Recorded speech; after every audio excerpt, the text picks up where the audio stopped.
In progress. I just want to thank Stephanie in advance. Madam Chair has a sore throat, so I'm going to speak sparsely.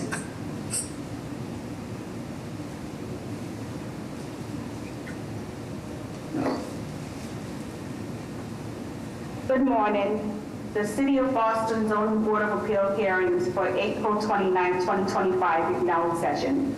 This hearing is being conducted in accordance with the applicable provisions of the open meeting law, including the updated provisions enacted by the legislature this year. The new law allows the board to continue its practice of holding virtual hearings through June 2027. This hearing of the board is being held remotely via Zoom webinar event platform and is also being live streamed. In order to ensure this hearing of the board is open to the public, members of the public may access this hearing through telephone and video conferencing. The information for connecting to this hearing is listed on today's hearing agenda, which is posted on the public notice page of the city website, boston.gov. Members of the public will enter the virtual hearing as attendees, which means you will not see yourself on the screen and you will be muted throughout unless administratively unmuted when asked to comment. Board members, applicants, and their attorneys or representatives will participate in the hearing as panelists, as they will appear alongside the presentation material when speaking. Panelists are strongly encouraged to keep video on while presenting to the board. As with our in-person meetings, comments in support will be as followed by comments in opposition. The order of comments is as follows: elected officials, representative of elected officials, and members of the public.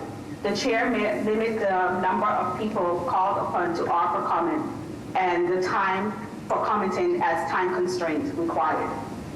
For that reason, the board prefers to hear from members of the public who are most impacted by a project. That is those individuals who live closest to the project.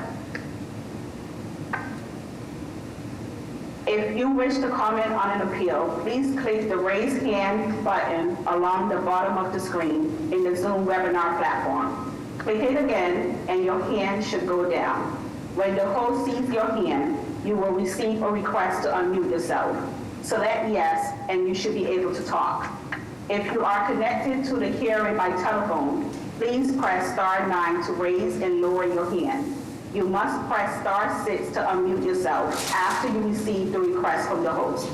Those called upon to comment will be asked to state their name and address first, and then can provide their comment.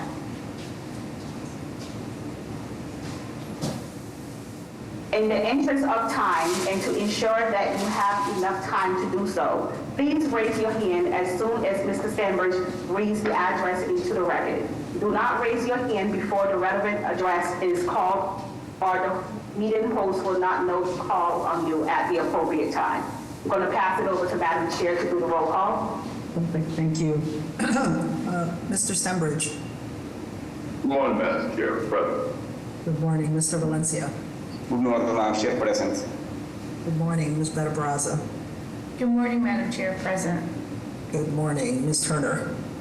Good morning, Madam Chair. Present. Good morning, Ms. Pinato. Good morning, Madam Chair. Present. Good morning, Mr. Collins. Morning, Madam Chair. Present. Good morning, the floor is yours, Mr. Stembridge. We'll begin with the extension scheduled for 9:30 a.m. All the extensions here this morning seem reasonable, and we'll ask, after I read them off, we'll ask for a vote on them at that point. We'll begin with case BOA 1019011 with the address of 22 to 24 Woodbine Street. Next, we have case BOA 9824355 with the address of 198 Woodrow Avenue. Next, we have case BOA 1183158 with the address of 99 Maverick Street. Then we have case BOA 1253232 with the address of 57 Dell Avenue. Next, we have case BOA 1446970 with the address of 207 to 209 E Street. Then we have case BOA 932844 with the address of 192 Gladstone Street. Next, we have case BOA 1163709 with the address of 60 to 64 St. Vital Street. Next, we have case BOA 773858 with the address of 6 Evelyn Street. And finally, we have case BOA 1291093 with the address of 41 Williams Avenue. And those are the extensions that we have scheduled for this morning. Thank you. Any questions from the board? If not, may I have a motion to approve the extensions as requested? Motion to approve? There a second? Mr. Stenbridge? Yes. Mr. Valencia? Yes. Ms. Benabraza? Yes. Ms. Turner? Yes. Ms. Donato? Yes. Mr. Collins? Yes. Chair votes yes, the motion carries. Now we move on to the board final arbiter cases scheduled for 9:30 a.m. There are 5 of these cases. First is case BOA 1068596 with the address of 1088 Saratoga Street. If the applicant and/or their representative are present, will they please explain to the board? Yes, thank you, Mr. Stenbridge. Good morning, Madam Chair, members of the board. Richard Lins with a business address of 245 Summer Street, East Boston, on behalf of the petitioner. Madam Chair, just by way of brief history, this was before the board in 2021. It involved a pre-existing 2-family structure that was proposed to be modified to 4 units with an addition. As part of that, relief was granted for the requirements for off-street parking under Article 53. There was an original proposal to have a total of 4 parking spaces. 3 would be located in the garage and a 4th compact space located to the rear of the building. I do believe we have the deck here, and if we could just jump to slide 11, that would probably illustrate what we're specifically asking for. The project is under construction currently. There is a question as to whether or not the compact space is practical in its location. The preference would be to eliminate the compact space and to allow that to be open space. The location of that compact space is very close to the property line and would certainly impact the rear yard of the abutting neighbor. So creating a buffer between the building and the fence would be a much more practical use for this area. And we would also point out that we're in pretty close proximity to public transit. This is within steps to the Orion Heights T-Station parking lot. So if we, slide 11 would show exactly what we're looking for here. If we could just zoom in a little bit here. So we did explore the opportunity of putting the compact space within the garage. The only location we'd be able to put that is sort of perpendicular to the 3 spaces that were approved. That creates a maneuverability issue.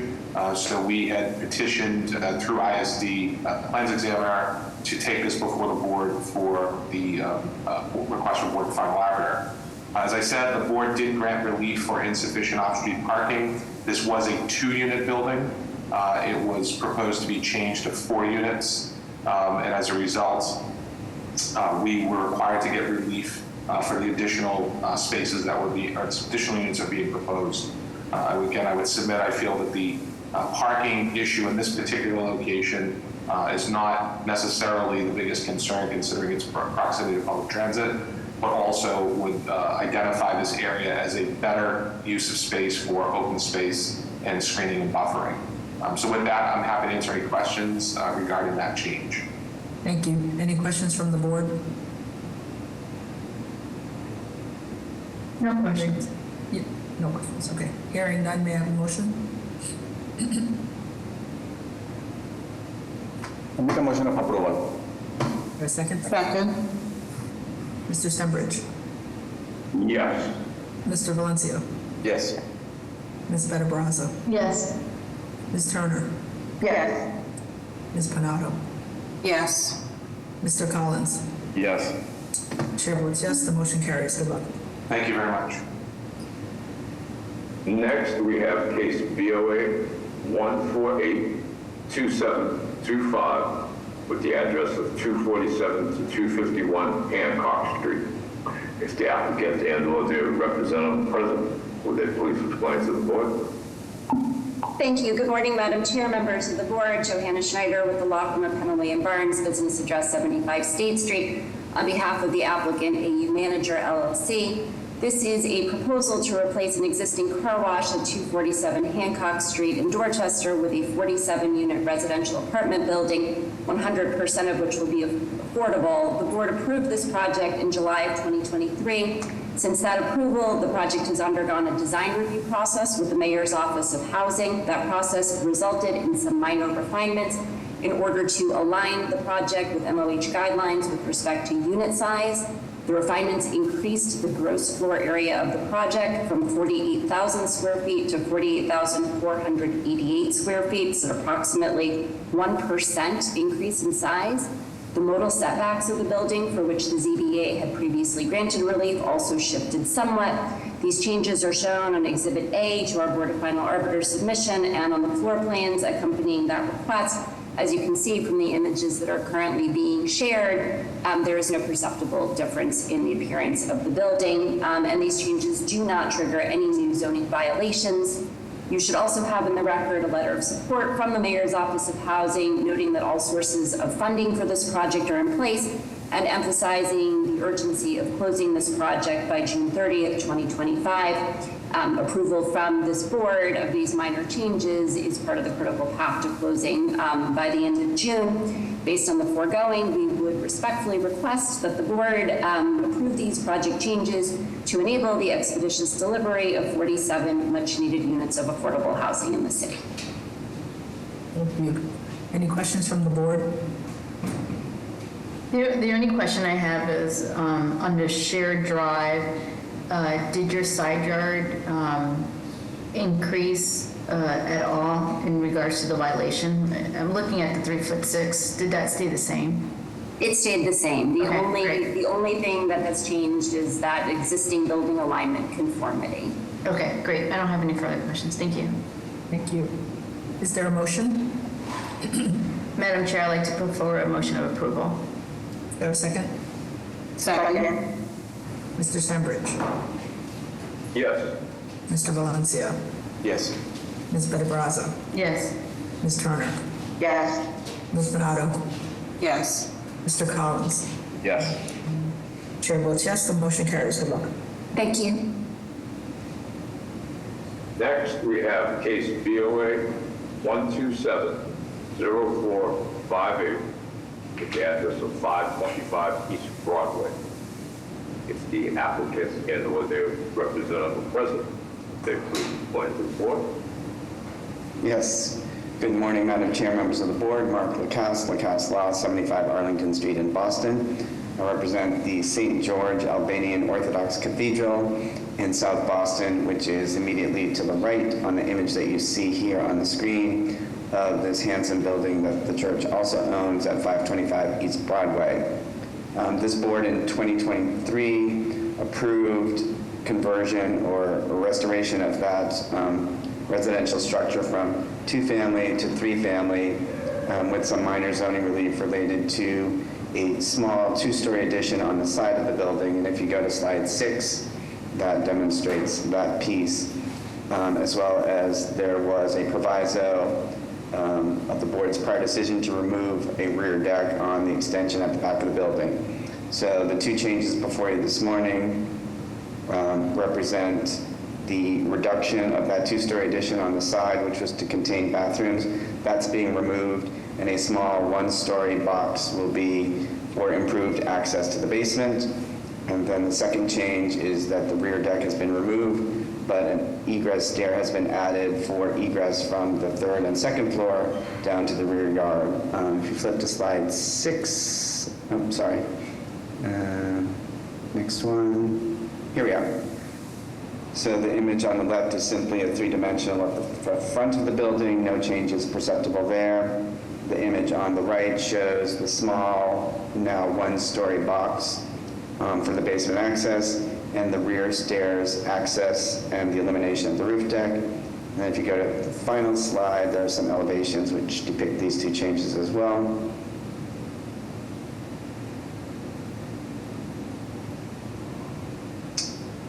So the lower images represent the two-story addition on the side of the building and the rear deck that the board had reviewed the prior time approving the two-story addition, and in its provisos eliminating the rear deck. The top image shows the smaller one-story addition for basement access and the rear stair access from the upper floors. Neither change implicates any further zoning relief and is otherwise consistent with the board's prior approvals. With that, I will pause for any questions. Thank you. Any questions from the board? Hearing none, is there a motion?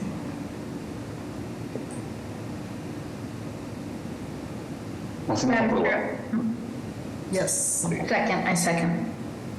All right, thank you. Mr. Sembridge. Yes. Mr. Valencia. Yes. Ms. Benabraza. Yes. Ms. Turner. Yes. Ms. Panado. Yes. Mr. Collins. Yes. Chair votes yes, the motion carries. Good luck. Thank you kindly.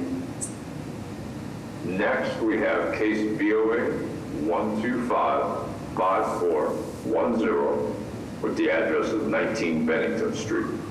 If the applicant and/or their representative are present, would they please explain to the board? Good morning, Madam Chair, members of the board. Attorney Ryan Gust on behalf of the petitioner with the business address of 245 Sumner Street, Suite 110, East Boston, Mass.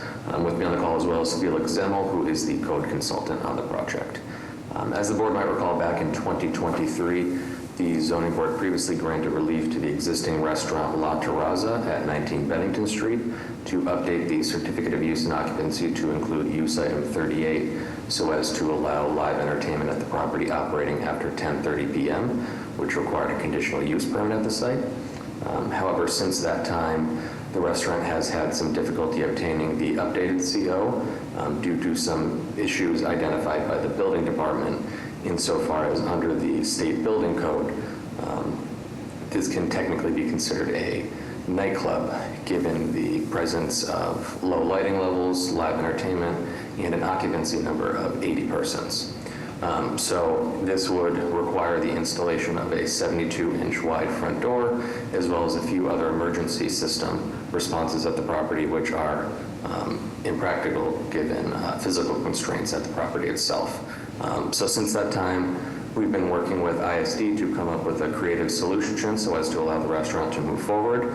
And we have put before the board today a proposal to split the occupancy of the restaurant by floor, so that we would have an occupancy of 30 persons on the first floor and 50 persons on the second floor, which would then take this outside of the state building code definition of a nightclub and therefore allow the restaurant to move forward as intended.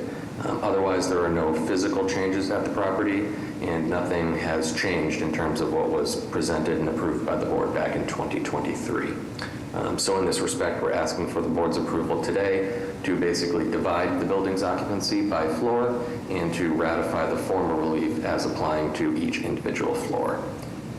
Having said that, we're certainly happy to answer any questions that you all might have today. Thank you. Any questions from the board? Hearing none, may I have a motion? Motion to approve. Is there a second? Thank you. Mr. Sembridge. Yes. Mr. Valencia. Yes. Ms. Benabraza. No. Ms. Turner. Yes. Ms. Panado. Yes. Mr. Collins. Yes. Chair votes yes, the motion carries. Good luck. Thank you. And next we have case BOA 1540489 with the address of 26 Newburgh Street. If the applicant and/or their representative present, would they please explain? Yes, Darwin Fortuna, business address 50 Grove Street, Suite 221, Salem, Massachusetts. Representing Mr. Ricardo Hernandez on this project. Ricardo is also on the line. This project was previously heard and approved by this board on March 5th, 2024 for 8 different violations regarding FAR, front yard, side yard, rear yard, and height. We've gone through the process of going before BPDA, and after doing so, some changes to the attic were triggered, which basically increased the FAR, front yard, side yard, and rear yard requirement. Out of the 8, those are the 4 that were exacerbated by this change, and it was basically to make it a little bit more functional in the look and appeal of the exterior to work out a little bit better. As I was looking at it, I actually couldn't perceive the changes too much.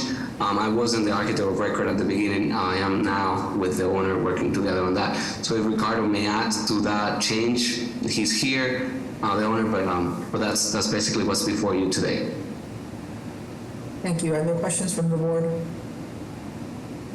You received relief for the zoning violations. It's just going through the BPD process.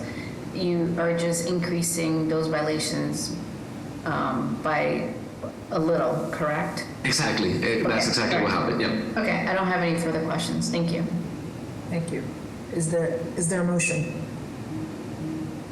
Madam Chair, I put forward a motion of approval. There a second? Second. Mr. Stenbridge, Yes. Mr. Valencia, Yes. Ms. Benabraza, Yes. Ms. Turner, Yes. Ms. Panado, Yes.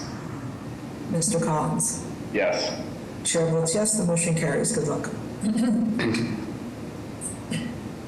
Next, we'll move on to the recommendations scheduled for 9:30 a.m. These recommendations were from the subcommittee meeting on 17th. All of them were approved. So I'll read through them and ask and answer any questions that the board may have. First is case BOA 1686131 with the address of 286 Perham Street. Yes, this was approved. Next, we have case BOA 1682233 with the address of 114 Eastwood Circuit, which is also approved. Then we have case BOA 1686002 with the address of 28 Shaw Street, approved. Case BOA 1686290 with the address of 28 Chesbrough Road, approved. Case BOA 1662019 with the address of 118 Woodrow Avenue, approved. Then we have case BOA 1631009 with the address of 857 to 861 Dorchester Avenue, approved. Then we have case BOA 1682573 with the address of 401 West 4th Street, approved. And then finally, we have case BOA 1667594 with the address of 68 F Street, also approved. Chair, those are the cases from the subcommittees. Is there a motion? I make a motion to approve the recommendations from the subcommittee. There a second? Thank you. Mr. Stenbridge, Yeah. Mr. Valencia, Yes. Ms. Benabraza, Yes. Ms. Turner, Yes. Ms. Panado, Yes. Mr. Collins. Yes. Chair votes yes, the motion carries. Next, we will move on to the hearing scheduled for 9:30 a.m. At this time, we will ask if there are any requests for withdrawals or deferrals from 9:30. Yes, Mr. Stenbridge, 87 Morris Street. Mr. Media Attorney Nguyen. Space of the 9:30s. So that would be for case BOA 1482368 with the address of 87 Morris Street. Would you go ahead and explain, please? Sure. Thank you again, Mr. Stenbridge, Madam Chair, members of the board, Richard Lins. On behalf of the petitioner, business address 245 Summer Street, East Boston. Requesting a deferral, we have some G-code items to clean up with this particular file and need additional time to do that. So looking for a relatively brief deferral, but certainly understand the board's schedule. Before we go further, I apologize. These are there's a companion case with this also? I don't. Let's see. It's the building code. 287 Morris Streets. Yes. So if I can read that one, and also that is case BOA 1482374, also with the address of 87 Morris Street. I'm sorry, go ahead. Attorney Lawrence?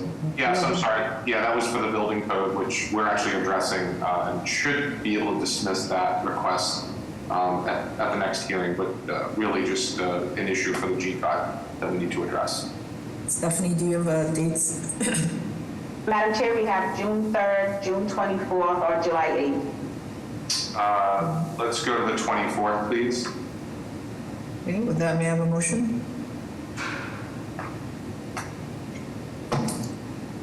Motion to defer to June 24th. Second. Thank you. Mr. Stenbridge. Yes. Mr. Valencia. Yes. Ms. Benabraza. Yes. Ms. Turner. Yes. Ms. Pinato. Yes. Mr. Collins. Yes. Chair votes yes, the motion carries. See you then. Thank you very much. Any further requests? Yeah, good morning, Mr. Secretary. 507 Mass Ave. Request reported.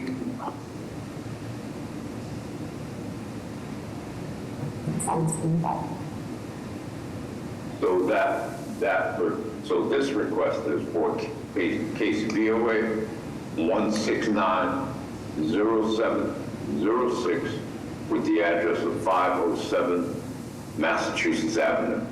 Would you go ahead and please explain?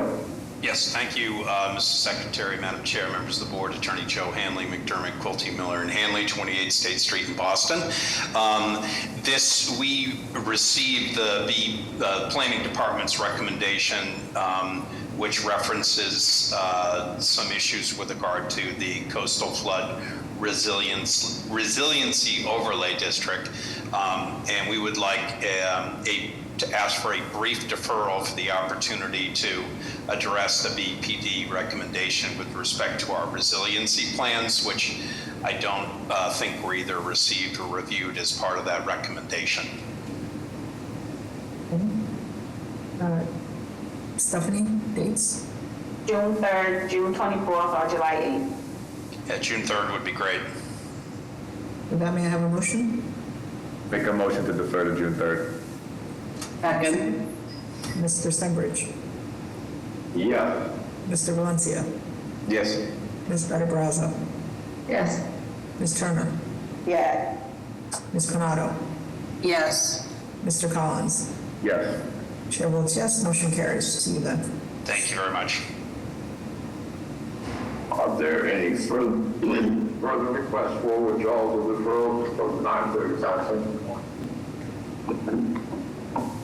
Hearing none, we'll move on then to case BOA 1687823 with the address of 25 Brown Avenue. If the applicant or their representative are present, would they please explain the case to the board? Morning, Madam Chair, members of the board. My name is Lorraine. I'm with Simba. We're here for 25 Brown. Our clients, the homeowners, are also on the call. The architect on record, Doug Jack, will be presenting. Doug, if you're on here. Hi, good morning. My name is Doug Jack. As mentioned, I'm the architect for this project. Are we able to fast forward to the other slide that shows the attic plan? This may be the incorrect image. I'm not sure who's running the screen share, but this is not our project.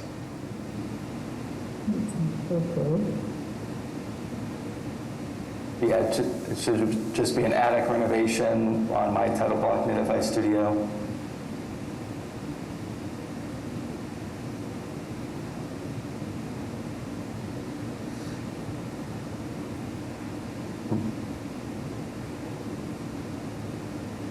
I have it on my own screen if I'm able to screen share. We're not able to screen share. Okay. Yeah, I'm not sure what project that is, but that's not ours. That is fair. Maybe you can talk us through it, and Sure. Cameron looks like he's gonna look for Yeah, it. so it's a fairly straightforward proposal. It's a single-family residence at 25 Brown Ave in Rosendale. It's an unfinished attic currently in a single-family house. It's a young family. They're growing in size, and they're looking to finish the attic to be a new primary bedroom suite. The request that we're asking before the board today are two things. One is the floor to area ratio on the lot. The current lot is 3,993 square feet, and the existing living area is 1,839 square feet. The proposed attic would add 490 square feet of finished space to the overall living space on the lot, which would make the floor to area ratio 0.58, which is a little bit above the 0.5 limit for this zoning district. The second thing that we're asking for approval from you all on today is the half story of an attic. This is a 2.5-story zoning district. Is supposed to be less than half of the floor area below it. The floor area below us is 807 square feet. The attic renovation we're proposing is 490 square feet, so we're at about 60% of the floor area below it. If the drawings were showing, you would see that the roof is a really generous scale. There's a lot of space to be used up there. We've kept the footprint of the bedroom as small as we can reasonably, but there's a lot of space to be had. And we're not touching the roof line at all. So we think this is still a modest proposal to finish out the attic to a reasonable extent without changing the character of the neighborhood. The windows on the attic are primarily existing. We're just going to replace them with the exception of one wall where there's a single window. And we're going to expand it into three windows to add a little bit more light into this living space. And then lastly, we're proposing to add 2 skylights to bring some natural light into the middle of the dark attic space. But again, there's no change to the roof line in the exterior envelope. Thank you. Any questions from the board? I don't have any questions, but reading the BPD recommendations, it's just noted that there's a FAR violation just due to the extension of living space to the attic. So it's minusculous in terms of any changes. Thank you. Any other questions from the board? May I have public testimony? Madam Chair and members of the board, for the record, my name is Jeremy Bembury. I am the Rosendale Community Engagement Specialist for the Office of Neighborhood Services. The applicant has completed the community process, which consisted of an abutters meeting facilitated on February 24th, where abutters voiced overwhelming support for the proposal with one concern for height in construction worker parking areas. The proposal was not required to present to a civic association, and our office has not received any further community feedback at this time. Thank you for your time, and the Mayor's Office of Neighborhood Services would like to defer to the board for their judgment. Thank you. Thank you. Any other raised hands? There's no raised hands. Okay, with that, may I have a motion? Madam Chair, I'd like to put forward a motion of approval. May I have a second? Second. Mr. Stenbridge. Mr. Stenbridge? Yes. Mr. Valencia? Yes. Ms. Frederaza? Yes. Ms. Turner? Yes. Ms. Panado? Yes. Mr. Collins? Yes. Chair votes yes, the motion carries. Good luck. Thank you. Thank you, Madam Chair. Next, we have case BOA 1690262 with the address of 551 to 555 Beach Street. If the applicant and/or their representative are present, would they please explain to the board? Thank you, Mr. Stenbridge. Madam Chair, members of the board, my name is Kyle Smith of Statera Law, a business address of 359 Newbury Street in Boston's Back Bay. The proposal before you is for Roslindale. We lie in a single-family sub-district requiring 6,000 square feet of land for development. There's a couple parcels along this stretch of Beach Street that are abnormally larger, ours being the largest. So our lot size is about 12,750 square feet, so effectively double the square footage required for a single-family residence. Our unique limitation is that we have a very deep lot, so we have 85 square feet of frontage, whereas 60 is required per developable lot. We otherwise have a very large footprint that we could build something within right, as of right. So we could otherwise build a very, very large 6,000 square foot single-family home here. The proposal is to take a relatively small structure, raise it, and then erect the proposed three-family dwelling that you see before you. We are otherwise completely building parameter compliant. We did scale back the footprints of the structure slightly to bring us into FAR compliance. And as a slight update to the record that went out to the community, we are now otherwise FAR compliant as confirmed by our plans examiner just this past week. The sole relief we're looking for is to be able to erect the three-family structure that you see as for a use relief. So if you want to proceed down through the slide, we can talk a little bit more about the detail, but we effectively have 3 uniform units. You can see the bubbled in red. We did bring ourselves into FAR compliance there, coming down below the 0.5 FAR allowance. So otherwise, again, we are just seeking use relief for the three-family structure.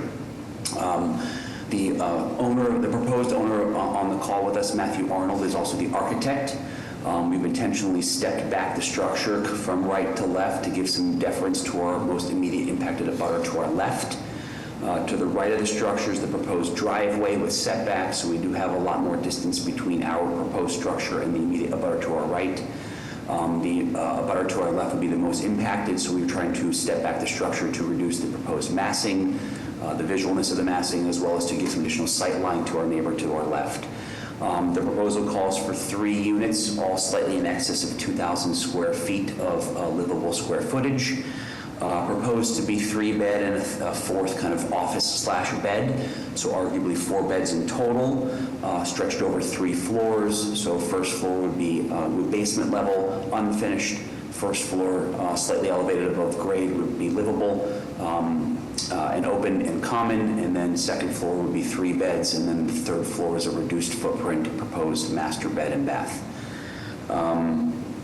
So again, we have a abnormally large-sized lot for which we're trying to bring to market 3 units for family-sized home ownership in place of an otherwise, very large single-family structure that we could build as of right. We had a well-attended abutters meeting on the 3rd of March. I would say that a lot of the concern we heard was more, I think, about construction logistics, ensuring that we don't block off traffic and otherwise impede with commuters. During the day, we have an abnormally large-sized lot, as I've said, so I think we can stage and have all of our construction workers parked off-site. We can have all our deliveries off-site, so I think the impact of the community from a construction perspective will be minimal. And I can let Jeremy Bembry of ONS confirm as to that. And we've also had some communications with our local city councilor, Pepen, in relation to their feedback, and they're on the call, as I'm told, to also offer the councilor support. So with that, I will turn it over to the board for questions. Thank you. Are there questions from the board? Can you talk about the driveway? There's a driveway in the parking. Is there a driveway on this site? Yeah, so currently there's an existing curb cut. The plan is to maintain that currently on our right side. So we're going to have a linear drive with required parking to service the proposed 3 units to the rear of the structure. So we're trying to be parking compliant. We'll see what the BPDA says about that ultimately, but that is our current proposed plan. Thank you. Other questions from the board? Hearing none, may I have public testimony? Madam Chair and members of the board, for the record, my name is Jeremy Bembury. I'm the Rosendale Community Engagement Specialist for the Office of Neighborhood Services. The applicant has completed the community process, which consisted of an abutters meeting facilitated on March 3rd, where abutters voiced concerns about the size of the proposal with a suggestion that two-family would be more in line with the neighborhood. Increased traffic and congestion, as well as the strain on the infrastructure from gas to water, and a concern for water runoff were also mentioned. The proposal was not required to present to a civic association. Our office has received 5 letters of opposition maintaining the theme of traffic impact, congestion, quality of life, and the overall size of the proposal being out of line with the character of the neighborhood. Thank you for your time in the Office of Neighborhood Services. We'd like to defer to the board for their judgment. Thank you. Any other raised hands? Hi, Madam Chair.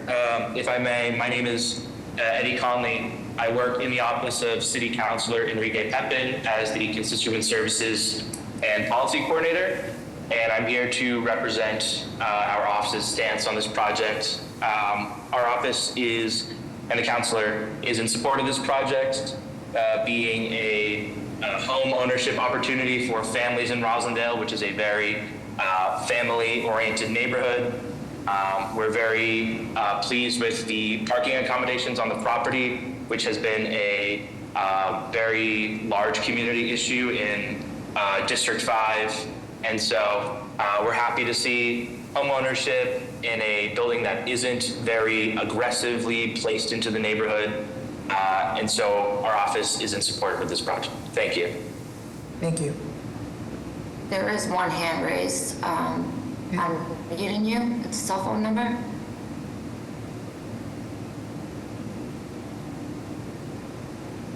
Hello, 717. Did you want to speak?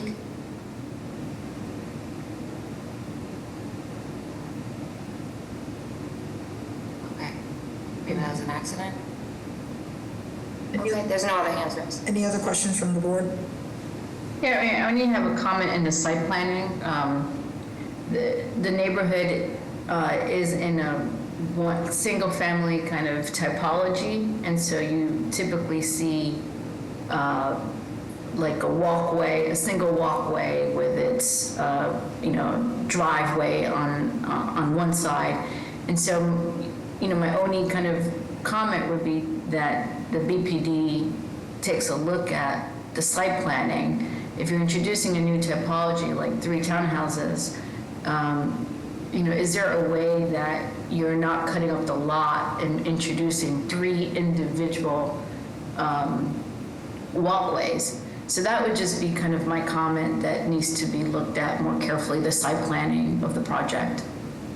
So effectively a single stem with a tree off to the... Yeah, I think so, and I think it's to be respectful that you are introducing a new typology, so what does that front look like in this neighborhood? That would be my comment, but that's for the BPD Design Committee to review. We're zoning, so that's not really in our purview.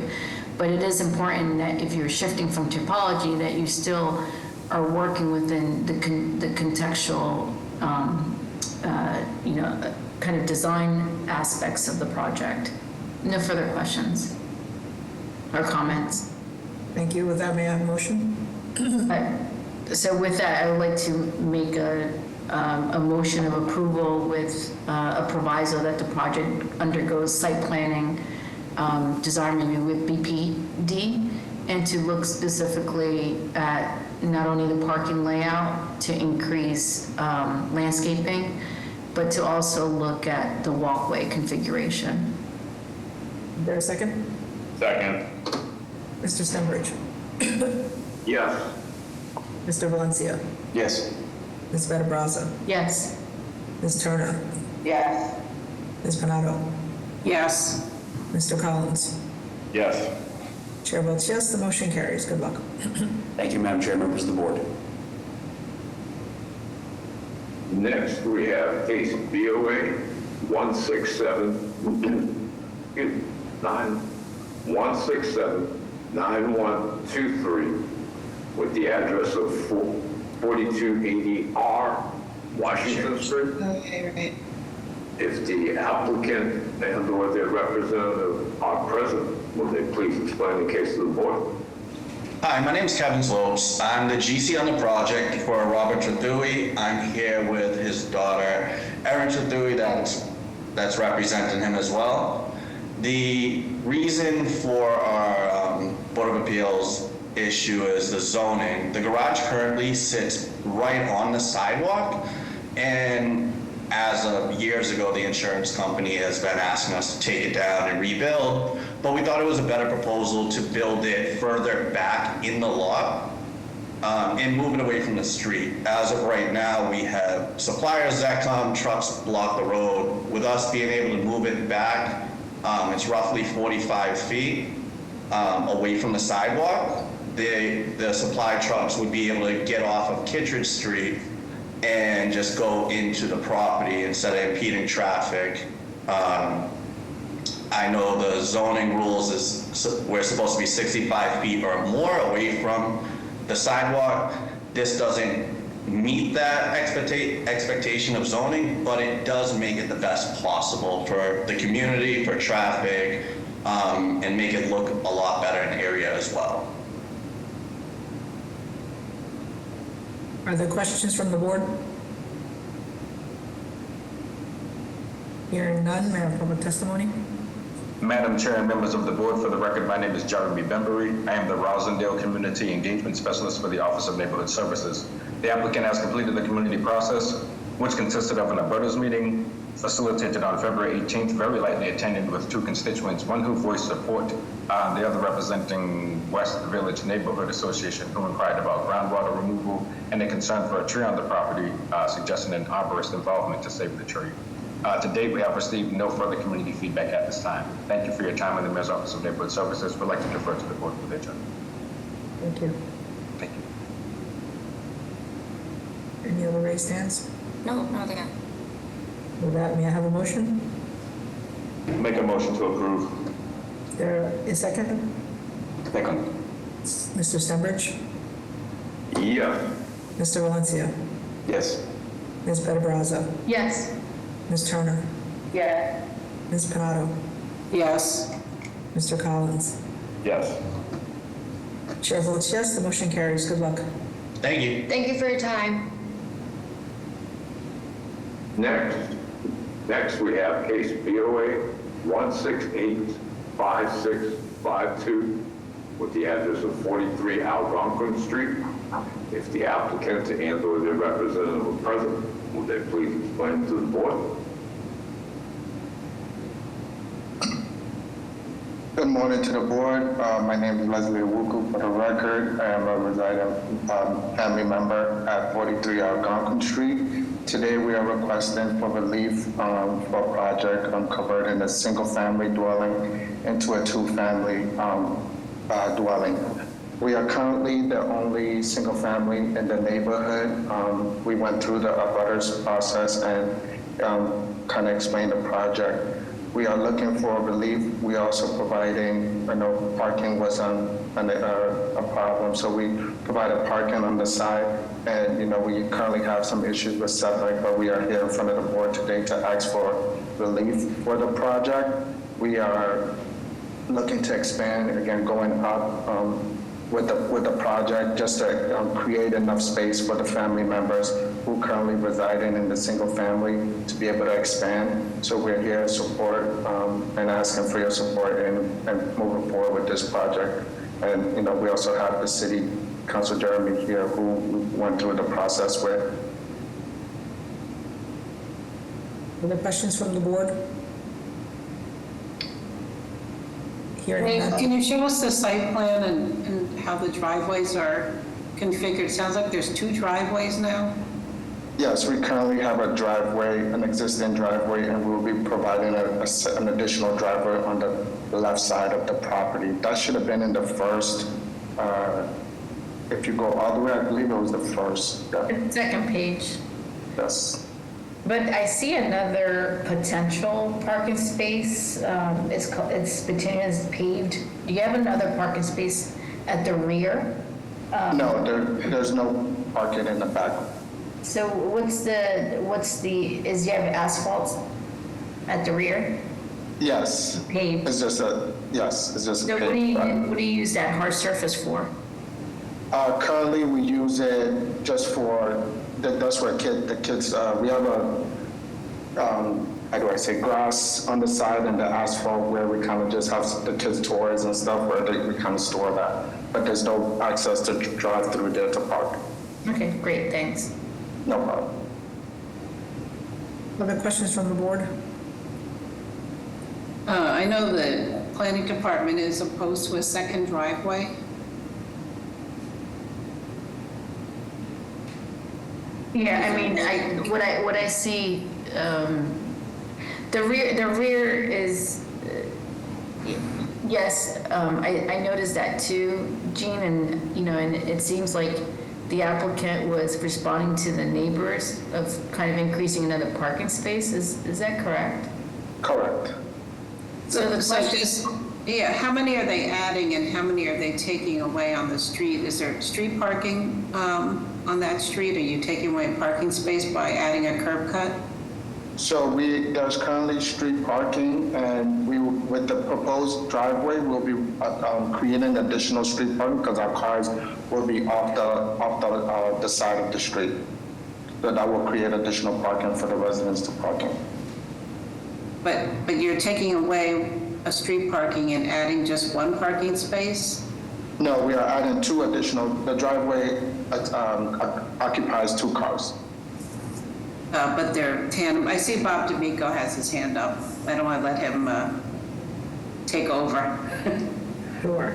Bob? So, Madam Chair, members of the board, excuse me, Bob D'Amico, BTD. I would like to see the cars shown on the plan. I see the curb cuts, which we would never want to approve. But I would like to request that the parking spaces be reflected on the plan because I don't see any vehicles. There's driveways, but two curb cuts I think is a little excessive because they would have to supply at minimum 4 parking spaces, and it's sort of confusing to me. I'd like to see a new plan showing the location of the parking spaces and remove one of the curb cuts. Thank you. And the parking spaces we currently have, the current parking space occupies 2 cars, and the new one will also be occupying 2 cars, so that'll be 4 parking spaces. Yes, but you have to show it on the plan. Okay. Yeah, how the cars fit within that space. Okay. Other questions from the board? Can I have public testimony? Madam Chair and members of the board, for the record, my name is Jeremy Bembury. I am the Mid-Dorchester Community Engagement Specialist for the Office of Neighborhood Services. The applicant has completed the community process, which consisted of an abutters meeting facilitated on February 20th, where abutters voiced overwhelming support with one concern for rodent mitigation plans. Next, the proposal was presented to Greater Chamberlain Neighborhood Association, where they voted to support the project. Our office has not received any further communication or feedback at this time from the community. Thank you for your time, and the Mayor's Office of Neighborhood Services would like to defer to the board for their judgment. Thank you. Thank you. Any other raised hands? Wait, I have a question for the applicant. Oh, sorry. I just want to finish if there are any other. That's right. Public testimony. There's no hands raised. Perfect. Ms. Benabrasco?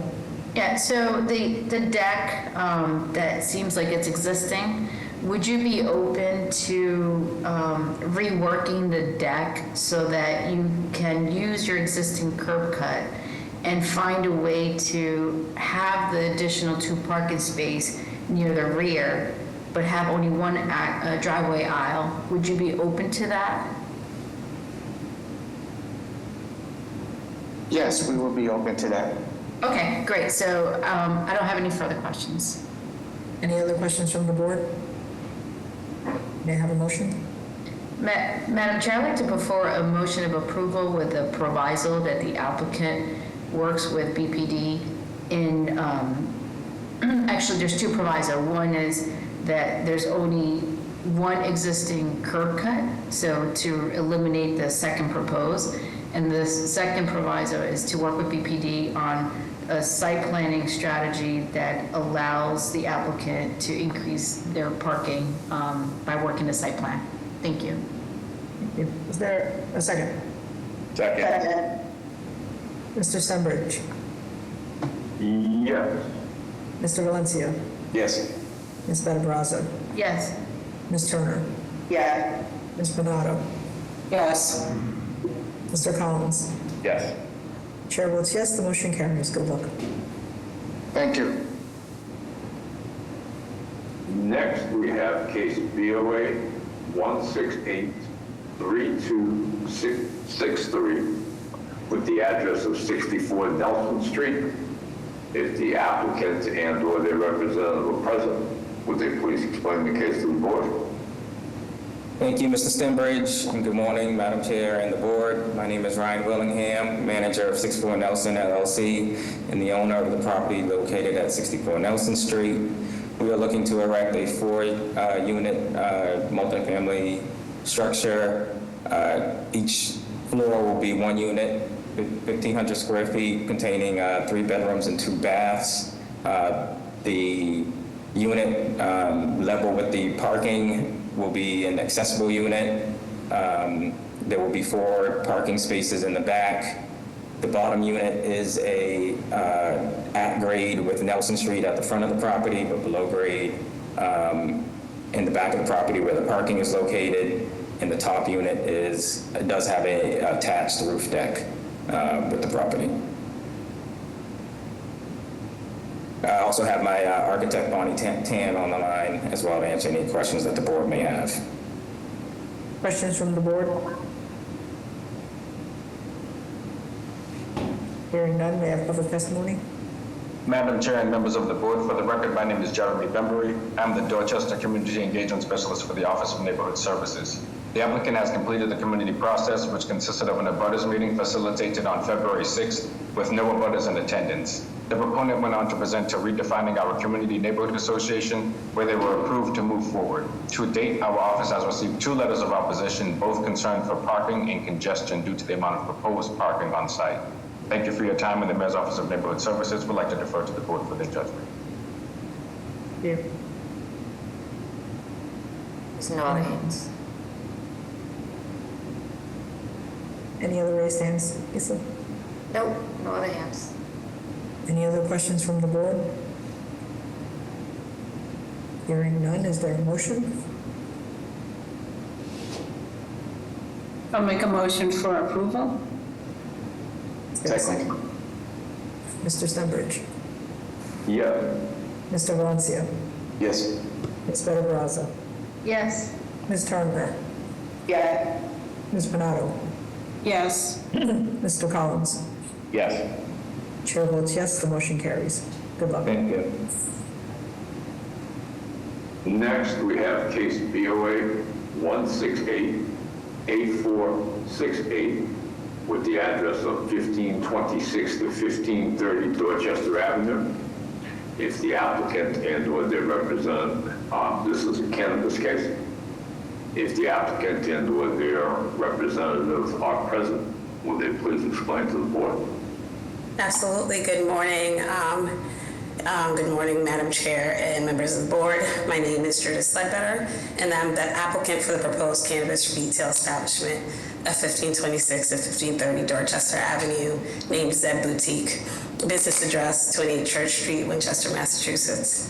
We're respectfully requesting that the board approve our variance request. The proposed project involves only minor cosmetic upgrades to the existing commercial retail space, preserving the character and the scale of the neighborhood.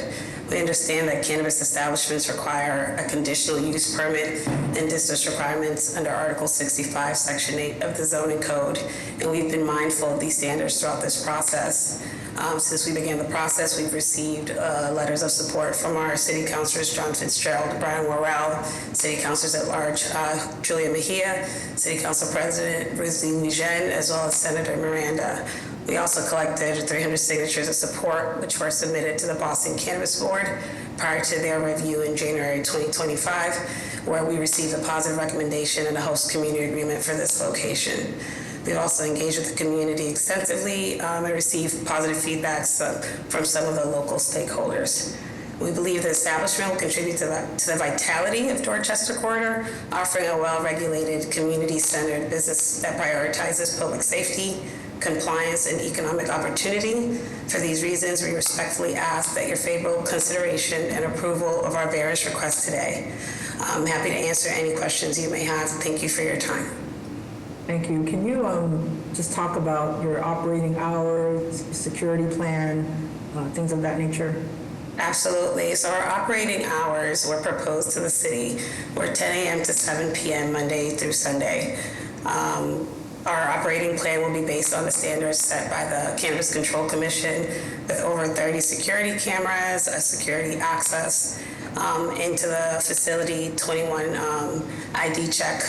So there's various plans that we have to submit to the Cannabis Board in the state, also to the Boston Cannabis Board as well. And what products are you selling? We would be selling regulated state marijuana products and CBD products as well from the Department of Agriculture. Questions from the board? Yes, how many jobs will you be creating? We believe at the beginning we'll be creating about 10 jobs. We need to have managers and hierarchy in there, and up to 15 jobs over time. Thank you. So it looks like you're fairly close to a park. Just what are your, I guess, plans to ensure, you're not sort of inadvertently promoting to young people? Well, there's signage requirements and restrictions set forth by state law. So there's no public advertiser, external facing images or promotion of any products. We are the business owners, myself and my business partner, Leslie, who's also on the line. We're both mothers of teenagers, so we're very aware of the need for aversion and education to young children to make sure that they're not engaging with adult use products. And we've considered all that in the proposal as well. Thank you. Any other questions from the board? Hearing none, may I have public testimony?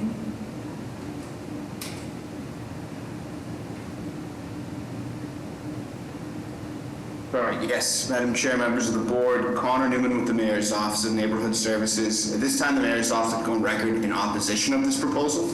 Some background information on the community process. So ONS had hosted a public meeting on November 21st of 2024. It was well attended. There were residents there that were in support of the proposal, citing an opportunity for a new business to be brought into this district. However, there were a number of residents also who expressed strong opposition to the proposal, citing concerns regarding impacts on parking, more significantly impacts on public consumption in the nearby Doherty-Gibson Park, as well as the Chuo-Lakhowa Buddhist Center, which is just down the street. Neighbors felt that this potentially could lead to more antisocial behavior in the community, and submitted a number of letters, two petitions in opposition. One from the Vietnamese American community of Massachusetts with about 40 signatures. And then the Rainbow Senior Center submitted another additional several petitions with roughly 60 members of their community that were in opposition to this proposal. As you heard from the proponents, they did receive letters of support from the city councilors for this area. They had met with the Fields Corner Civic Association in early January. The Civic Association expressed concerns and requested the applicant to return back to the Civic to kind of elaborate on some of the questions that were had. From my understanding, the applicant has not met with that Civic Association again, so the Civic has taken no formal stance, but they have submitted a letter to the board expressing that their strong concerns and seeking further community process on this. But as mentioned before, in light of the outpouring that we've received regarding concerns about the impact on the neighborhood, we will be in opposition to this proposal. Thank you. Thank you. Hello, Madam Chair, members of the board. Liam Remus from Council Conservative Office. As mentioned before, I'd just like to go on record and support this proposal. There's no other hands raised. Okay. I don't know if would the applicant like to respond to those comments or concerns? Yes, we are still working with the community to schedule a meeting with interpreter services. I've been a nurse for 20 years, and our approaches have been health forward first, and we wanted to make sure that we engage the beauty of the plant and the healing and promote the healing power of the plant, not just public consumption. We did discuss that we were willing to partner with the existing youth organizations that are combating the current state of public consumption. These are underage consumers which would not be able to get products from our dispensary or any other legal dispensary as well. We also shared with the community that, considering we were both from the city of Boston and my business partner was raised around the corner from there, the city will have a number of dispensaries, and we really wanted to be the ones that were committed to the community to do so. We have had conversations on site that require legal counsel to be involved, so we have not followed up with some of the meeting requests that were presented. Thank you. Any other questions from the board? Hearing none, is there a motion? Madam Chair, I make a motion of approval. Is there a second? Second. Mr. Stenbridge? Yes. Yeah. Mr. Valencia? Yes. Ms. Better-Brazza? Yes. Ms. Turner? No. Ms. Pinato? Yes. Mr. Collins? Yes. Chair votes no, the motion carries.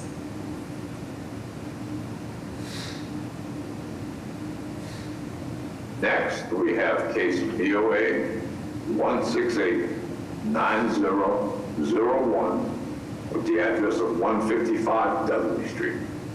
Is the applicant and/or their representative present? Would they please explain to the board? How you doing, board? My name is William Singleton. I'm a co-owner of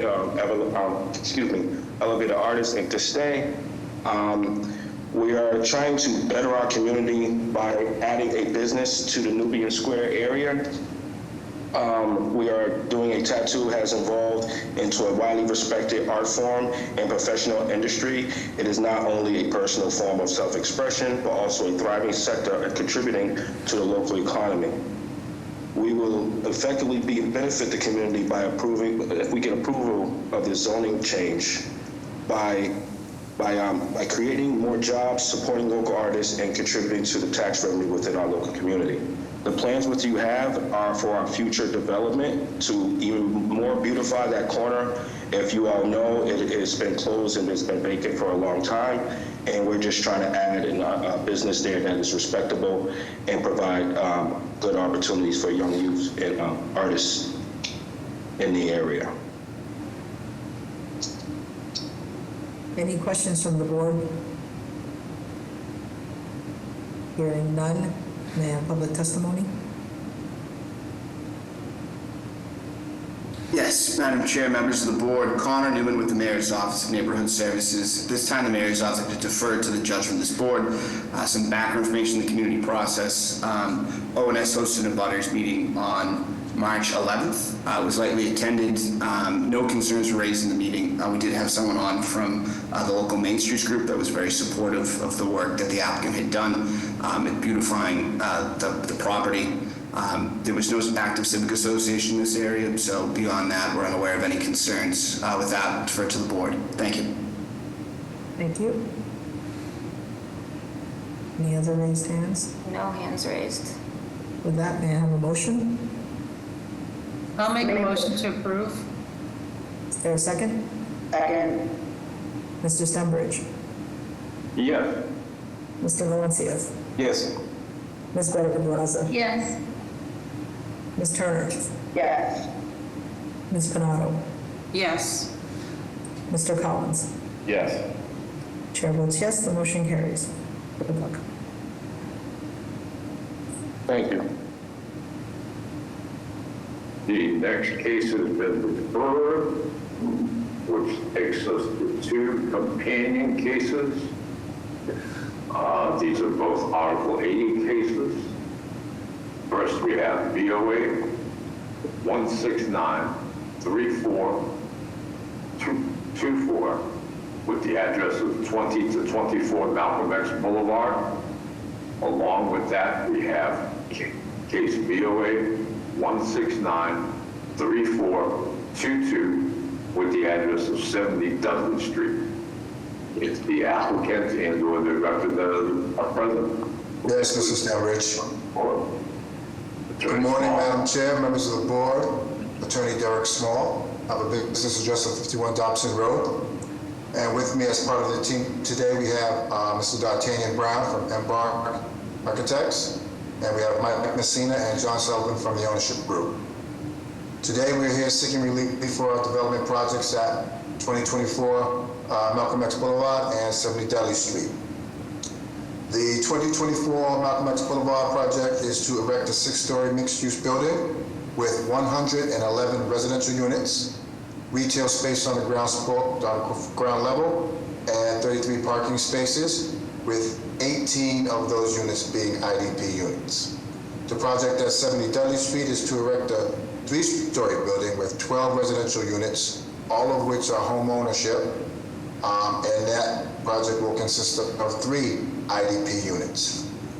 I will turn it over to Mr. D'Artagnan Brown now to go over the program and go through the deck, and then we can open it up for questions and answers. D'Artagnan? Wonderful. Thank you, Derek. Good morning, Madam Chair, members of the board. Can everyone hear me?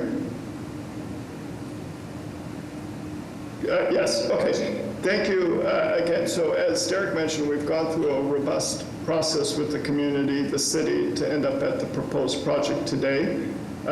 This is one of 2 buildings as part of a larger site plan you'll see in a moment, and this proposal here is for 111 units along the Malcolm X Boulevard. If you don't mind, the next sheet, please. This is really outlining the process that we've gone through. Dave started over 2 years ago, really had a robust process, did a lot of community outreach and engagement.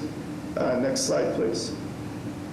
And off of Malcolm X, which is page north here, we enter, offer garage entry, existing curb cut into a parking garage that's fully enclosed. One thing to note, Malcolm X relative to Dudley, which is page south, is around 20 feet lower in grade. It varies anywhere from 13 to 26 feet, so we've used that grade to tuck in the parking and line the street with activated program, starting on the west, bike parking, meeting the city guidelines, and then ending up on the east side with a community-based retail that will spill out onto a public plaza that we've created. As you move up through the next pages, you'll see working through the typical floor plans. This is a mix of unit types within the 111. We have 20 studios, 61 bedrooms, 25 2-bedrooms, and 6 3-bedroom units.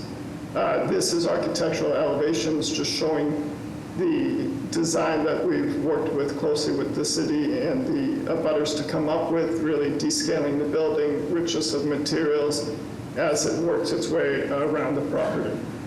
In the next slide, we have a section just showing the siting of the building off of Malcolm X on the west page side, how we've mitigated the height to tie into the overall neighborhood up on Dudley Street. Next page, please. And down on this slide, starting in the upper left, that's the 4,500 square foot public plaza that on the right side of that image taps into the community retail space on our 20 Malcolm X proposal. On the left side is 10 Malcolm X, which is an existing building that houses half a dozen local-based commercial tenants that are all staying in place. So this is truly development without displacement. This proposal and the next takes the 2 existing parking lots to provide much needed housing for the city, but again, keeping the commercial tenants in place. The upper right image is the public plaza down from grade. Here we've worked closely with the team to expand that plaza off of the public realm, off of the street, which has the bus stop to the right. And then as we move through the balance of images, just the lushness of the landscaping that's provided through the site. Middle right image is the community space filling out onto the plaza. The lower left image is further back, looking back at the development with the building 10 Malcolm X to remain in the proposal. And then the bottom right is further back, looking towards Nubian Square. And I think with that, Derek and Madam Chair, we are concluded. Thank you. Thank you. Are there questions from the board? Yes, if you can clarify it again about the unit count, and especially, I'm looking at the affordable housing units. You have some home ownership and some rentals. Correct. So in this proposal, we're fully rental. In the next application, which is the sister application, we have 12 home ownership units, which was a big feedback from the community. Within this building, we have 18 units, 4 studios that are IDP, 9 one-bedrooms, and then we have 4 two-bedrooms and a 3-bedroom. In the home ownership, which you'll hear next, we have 3 home ownership IDP units out of the 12 units there. Okay, got it. Thank you. Yeah, so it's a combination of the two, which you'll see in a moment. Are there other questions from the board? Hearing none, may I have public testimony? Madam Chair, members of the board, Connor Newman with the Mayor's Office of Neighborhood Services. This time the Mayor's Office deferred to the judgment of this board. Some background information on the community process. As you heard, this went through a Boston planning community process. The applicant did meet with the Highland Park Neighborhood Association, which expressed opposition to this proposal, citing concerns regarding the proposed density, the height of the building, the loss of some mature trees on the property, as well as concerns about noise from the proposed roof deck. That information will defer to the board. Thank you. There's a couple hands raised. Steve Harvey. Hello, my name is Stephen Harvey. I am the project manager for the proposal, and I work for the planning department as a senior project manager. And I just want to confirm that the project did go through the Article 80 process. It was approved by the Boston Planning Development Board on October 10th, 2024. Black Nubian. Black Market Nubian. Oh, apologies. It's supposed to be Kai Grant. Good morning to the chair and everybody on this board. I am a neighbor on Dudley Street, and I'm enthusiastic about this project. I'm a long-term resident of Roxbury who helped to oversee this actual project as the former co-founder of John Elliott Square Neighborhood Association. The ownership passed hands from the Canton Corporation to this team. This team did a very thorough process and considerate process with our neighbors and with our neighborhood. My personal opinion is that contextually, this project works. It is right a step you throw from Nubian Square, where we need density, and we need the type of activities that this project will bring. We also need the type of spend that this project will bring to our square, which is very much in a state of constant struggle. And so I want to make sure that this board understands how important projects like this are to our community. And this team has done a great job. So please know that I am in support. And there are a lot of other voices that were in support of this project and went through almost a half a dozen meetings. So thank you for your time and efforts. Thank you, ma'am. No other raised hands. Any other questions from the board? Hearing none, is there a motion? Madam Chair, I would like to put forward a motion of approval. Is there a second? Second. Mr. Stenbridge? Yes. Mr. Valencia? Yes. Ms. Better Brazza? Yes. Ms. Turner? Yes. Ms. Panado? Yes. Mr. Collins? Yes. The chair votes yes, the motion carries. Thank you. Next, we have case BOA 1694946 with the address of 49 to 51 D Street. This is an Article 8 case. If the applicants and/or their representatives are present, would they please instruct the board? Madam Chair, just for clarification, the prior case with regard to 2024 Malcolm X Boulevard, does that approval also take into consideration 70 Dudley Street? Because we read them both into the record, so I just want to be clear. I believe so, but I'm going to refer back to the person who made the motion. Yes, that is correct. Okay, thank you. Okay. All right, thank you. Madam Chair, members of the board, have a good day. Thank you. Okay, who's here to speak on D Street?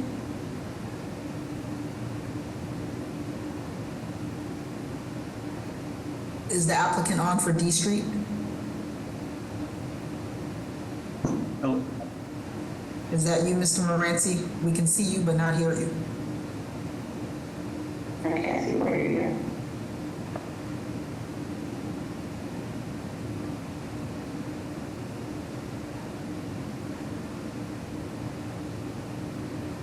Do we know if it's supposed to be Mr. Moranci or is it someone else? Madam Chair, this is Mike Delafay from Rhodey Architects.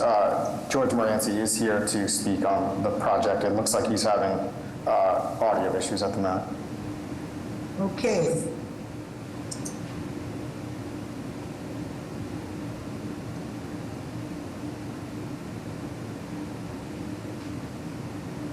I don't know if someone wants to be in contact with him offline or what's happening. Madam Chair, this is Ryan Spitz, George's colleague. He's just having some mic issues, so he's just trying to reset his mic. So if you could just bear with it for a few moments, please. Why don't we take a 5-minute break then? Great, thank you. Thank you.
Hello, Lisa. This is George Moranci. Can you hear me now? Yep, we can hear you now. All right. This is an ongoing problem. I apologize. It has to do with my camera, which I had activated, but I had to deactivate that and relog it. Yeah, maybe just leave it off. Yep. It's all set, so just hang in there. Great, thank you. Thanks.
Ms. Barbarazza? Present. Ms. Turner? Present. Ms. Panado? Present. Mr. Collins? Present. Floor is yours, Mr. Stenbridge. Thank you, Madam Chair.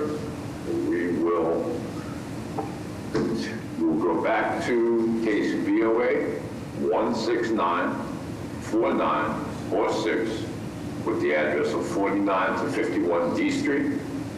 If the applicant and/or their representative are ready, would they please explain the case to the board? And this is also an Article 80 case. Yes, thank you, Mr. Stenbridge. Good morning, Madam Chair, members. My name is George Moranci. I'm the attorney with the business address at 350 West Broadway in South Boston. I apologize for that. I have an ongoing software conflict. When my camera works, it seems my mic doesn't. So I killed the camera, but at least now the board can hear me. I represent Singming Chan, the owner of the property at 4951 D Street. The proposed project here is for the construction of a new mixed-use building, primarily residential, of approximately 73,500 square feet of gross floor area with 70 residential units and ground floor commercial space. While currently zoned M2 restricted manufacturing with elements of H1 zoning applicability, the project site is more significantly located within the boundaries of and fully complies with the requirements of Plan South Boston Dorchester Avenue. Owing to the nature of the proposal as a rental project, its alignment with the city's development goals and residential parking policy for sites within easy walking distance of public transit options, and soil conditions at the site, specifically a high water table, which could make significant excavation prohibitively costly. This is a project that does not include on-site parking. That being said, this carefully designed project aligns with numerous city planning objectives and represents a significant opportunity to advance Boston's housing, transportation, and sustainability goals. The proposed redevelopment will transform an underutilized 15,542 square foot site currently occupied by an aging two-story industrial building with surface parking into a new 9-story mixed-use structure. The project will deliver 70 much-needed rental units along with approximately 1,944 square feet of ground-level commercial space that will serve the local community. With approximately 73,500 square feet of total gross floor area, this development maximizes the potential of this transit-accessible location while maintaining appropriate urban scale. The proposed development exemplifies the core principles outlined in Plan South Boston Dorchester Avenue. This comprehensive planning document emphasizes the transformation of underutilized industrial parcels into vibrant mixed-use developments that strengthen neighborhood character and increase housing supply.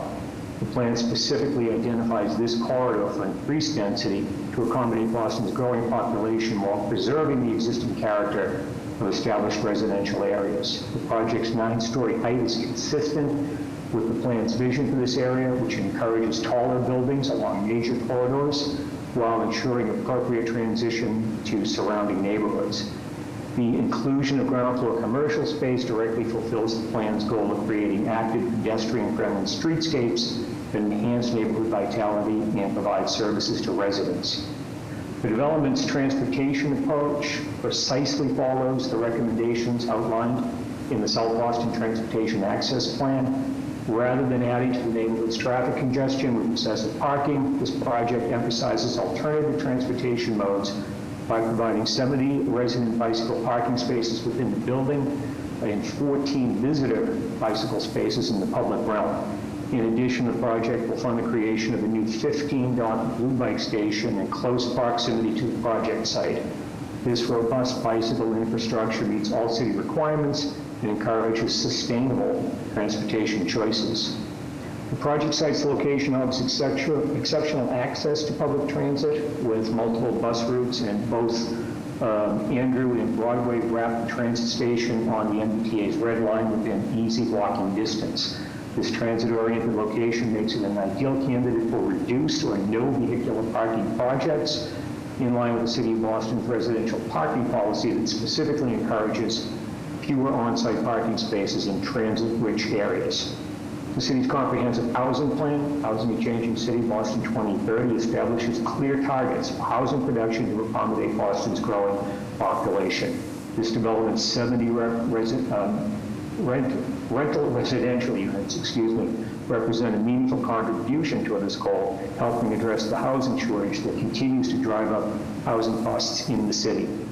The project will exceed the requirements of the city's inclusionary development policy by designating 12 units as income restricted, creating new affordable housing opportunities in a neighborhood experiencing rapid price appreciation. These affordable units will include studio, 1, 2, and 3-bedroom units with AMIs ranging from 50% to 90%, satisfying the Mayor's Office of Housing's desire for a mixture of affordability in this project. And it will also include 2 units marketed to households holding housing vouchers and earning no more than 60 and 70% of AMI. Beyond transportation-related environmental benefits, this development advances several sustainability objectives. Replacing an inefficient industrial structure with a modern, energy-efficient building will significantly reduce the site's carbon footprint. The project will incorporate green building practices meeting or exceeding current energy code requirements with sustainable features including high-efficiency HVAC systems, enhanced building envelope, water-efficient fixtures, and renewable energy components. It will also, of course, meet all requirements of the applicable coastal flood resilience overlay district. The development's emphasis on reduced automobile dependency directly supports Boston's climate goals by limiting transportation-related emissions. Transportation remains the largest source of greenhouse gas emissions in Boston, and each resident who chooses car-free or car-light living makes a substantial contribution to reducing dangerous pollutants. Beyond housing and transportation benefits, this project will enhance the public realm through thoughtful streetscape improvements. The development team is committed to significant investments in the pedestrian environment, including wider sidewalks, street trees, a new pocket park, improved street lighting, and other amenities that will benefit the entire neighborhood. The ground floor commercial space will activate the streetscape and provide needed services to both residents of the building and the surrounding community. In addition, the project will provide well over $200,000 in payments and other direct community benefits in the form of public realm improvements and contributions to local 501c3 groups. Finally, with respect to zoning, while the project does require certain zoning variances, these deviations are, I suggest, justified by the substantial public benefits the development will deliver. The requested variances are consistent with the spirit and intent of both the zoning code and planning documents that guide South Boston's development. Specifically, with respect to the zoning relief, the project requires a conditional use permit and 4 variances, only 3 of which are substantive. The conditional use permit is required for the proposed multifamily housing use in an M2 zoning district. There are side yard setback insufficiencies whereby the required setbacks are 16 feet and 15 feet on the building's left and right sides, respectively, while the provided setbacks will be 8.1 feet and 14.5 feet. A variance is required, of course, for insufficient off-street parking, as none is to be provided. Normally, the zoning requirement of off-street parking is determined through Article 80 large project review, and the planning department has, of course, judged that no off-street parking should be required here. But because the underlying zoning here dates back to the 1964 base code, there's no large project review exception, and the parking violation was therefore cited by ISD. There's an FAR violation with the maximum allowed by zoning being 2.0 and the proposed FAR being approximately 4.7. Finally, there's an esoteric violation owing to the setback of the building's parapet, which is really a product of the project's extensive design review process. The zoning relief requested does not represent a substantial departure from the zoning code's intent, but rather would allow for development more effectively fulfills the city's stated goals than a strictly code-compliant project would. By accommodating additional density and allowing for no structured parking in this transit-oriented site, the project delivers more housing units in an area where transportation infrastructure can support increased population without adding significantly to traffic congestion. Project architects are Rode Architects, and Mike Delafave from Rode is here. I would ask the board indulge us for a few more minutes so that Mike can walk the board through the project plans, and after that we'll of course take any and all questions and comments from board members. Mike? Thank you very much, George. Madam Chair, members of the board, my name is Mike Delafave. I'm the architect and studio director at Rode Architects at 535 Albany Street. Madam Ambassador, would you please bring us to slide number 9?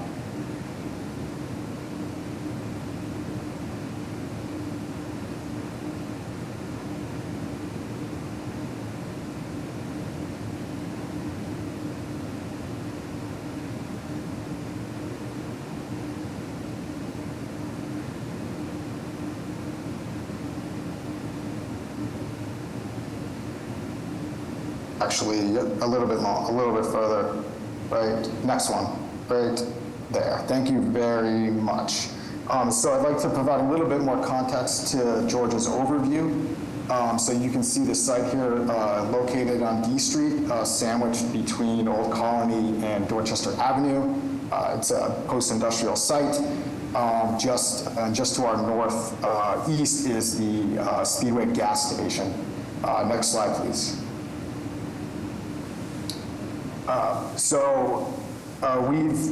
We've worked very closely with the BPDA, the neighborhood groups to talk about the context in which this is located. So as you can see, the project is located on D Street within this triangle zone we're calling a transitional zone. This has adjacencies to Washington Village. And then just to our west, or plan north here, is on the dot proposal, which has been approved. This project acts as a sort of transition between the granular residential scale and the future development on the opposite side of Dorchester Avenue. Next slide, please. So as mentioned, just in terms of location, the project is in the center of the slide in that lightly shaded triangle, right along D Street between Old Colony and Dorchester Avenue, and this slide expresses its adjacencies to the Broadway T Station and the Andrew T Station. Next slide, please. These are just a couple of visuals of the project, the architecture. So you'll notice here that there's a wood-cladded facade here facing us, which pulls the building away in order to provide sun, light, and air, not only to the units, but to a publicly accessible open space on the site. Next slide, please. And then this last slide gives you a sense of the approved enriched open space, widened sidewalks, bike lanes, vegetation, and bicycle parking. And then, if you would, please return to slide number 8, which is the architectural site plan.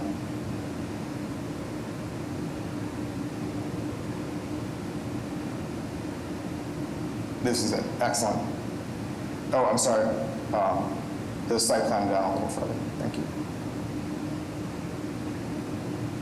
There we go.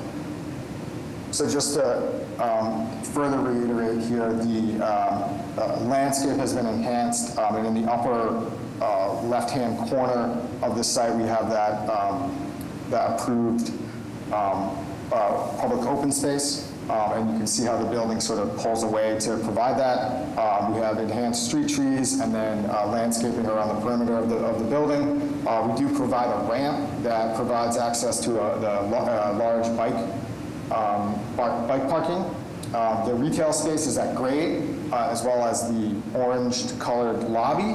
And then due to the fact that we're in the flood zone, everything gets elevated from there 4.5 feet to keep everything dry in the event of a flood.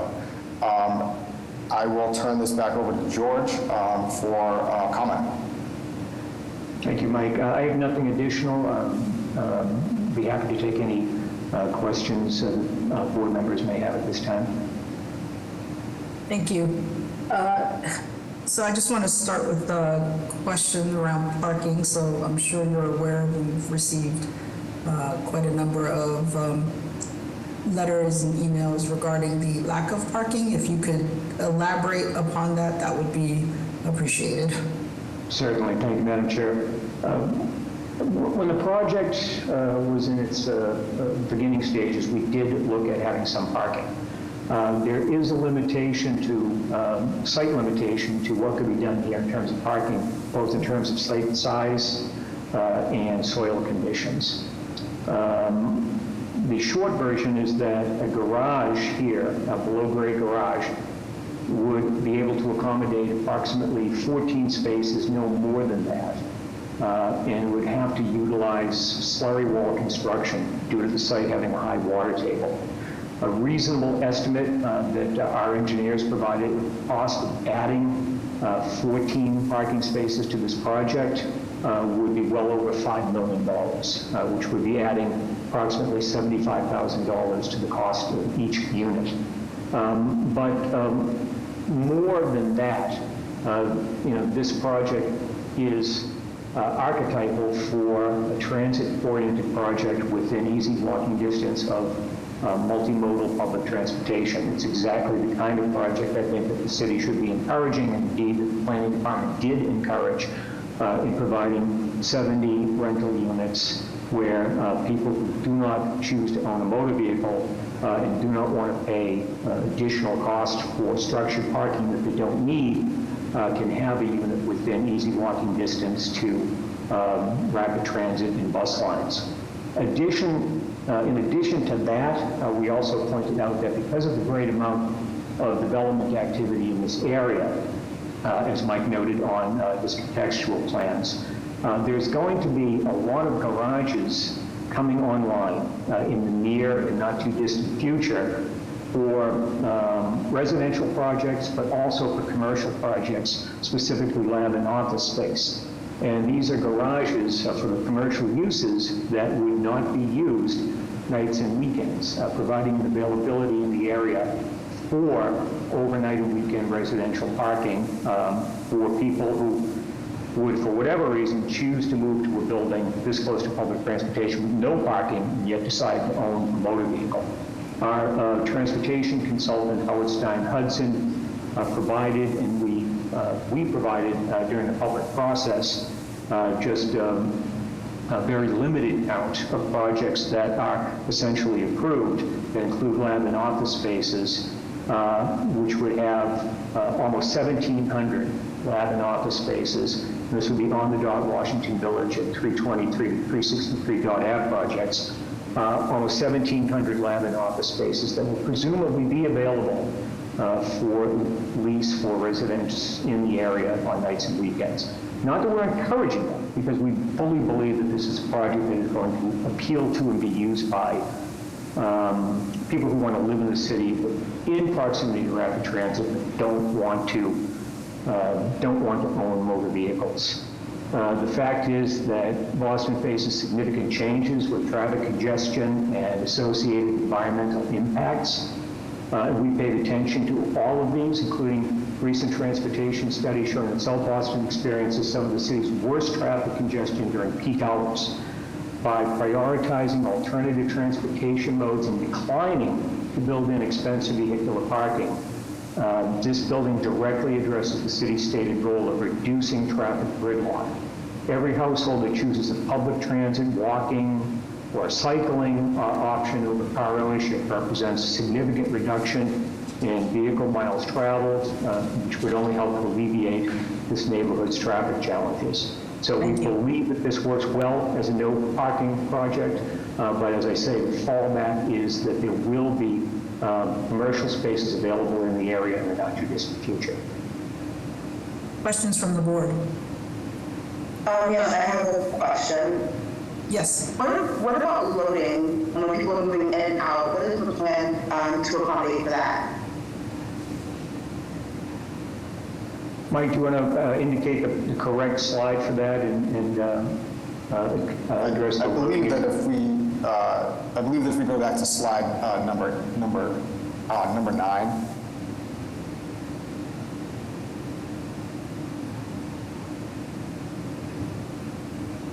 And while you're addressing that, can you talk about Uber and Lyft kinds of drop-off? Yes, that will be occurring in the same area, Ms. Vignato. We did make accommodations for that with BTD and the planning department during the process. I'll turn it back over to Mike. Yeah, thank you, George. I just wanted to point out that directly in front of the building, with our team members and the coordination with BTD and Howard Stein Hudson. Next slide, please. Directly in front of the building on the upper right-hand corner, right where the lobby is, there's dedicated loading spaces in front of the building, as well as area, because now there's on-street parking where there was a curb cut at one time. So loading would partake directly in front of the main lobby. Is the curb jogged in at that space, or is it just a loading zone? It is just a loading. It's not jogged in. The requirements of the sidewalk did not allow us to create those sort of conditions because of a bike lane. I just wanted to be clear about what you're saying. So you're going to have a dedicated loading spot, but it's obstructed by a bike lane, or it's not? It's on-street loading. It's just a dedicated space that you can't park because it says loading, right? How many cars can fit there? I believe it's just one at a time. But I think maybe to elaborate on Ms. Turner's question, so where is the proposed bike lane in relation to that? Because her question is whether or not they can actually freely load, or whether it's in sort of in conjunction with the bike lane. they would have to cross the bike lane.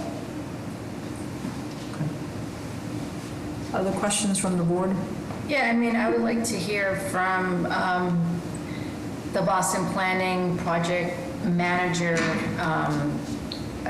on this, or from BTD in regards to, well, actually it's Boston Planning because they've been reviewing the Article 80 project in regards to, you know, the creation of so many units, but they're not necessarily all affordable, which, you know, if there was an all affordable unit, affordable project, you would be waived from the parking requirements. And so what is BPD's kind of position on a project that is not all affordable, but is requesting the Zoning Board of Appeals to waive that requirement?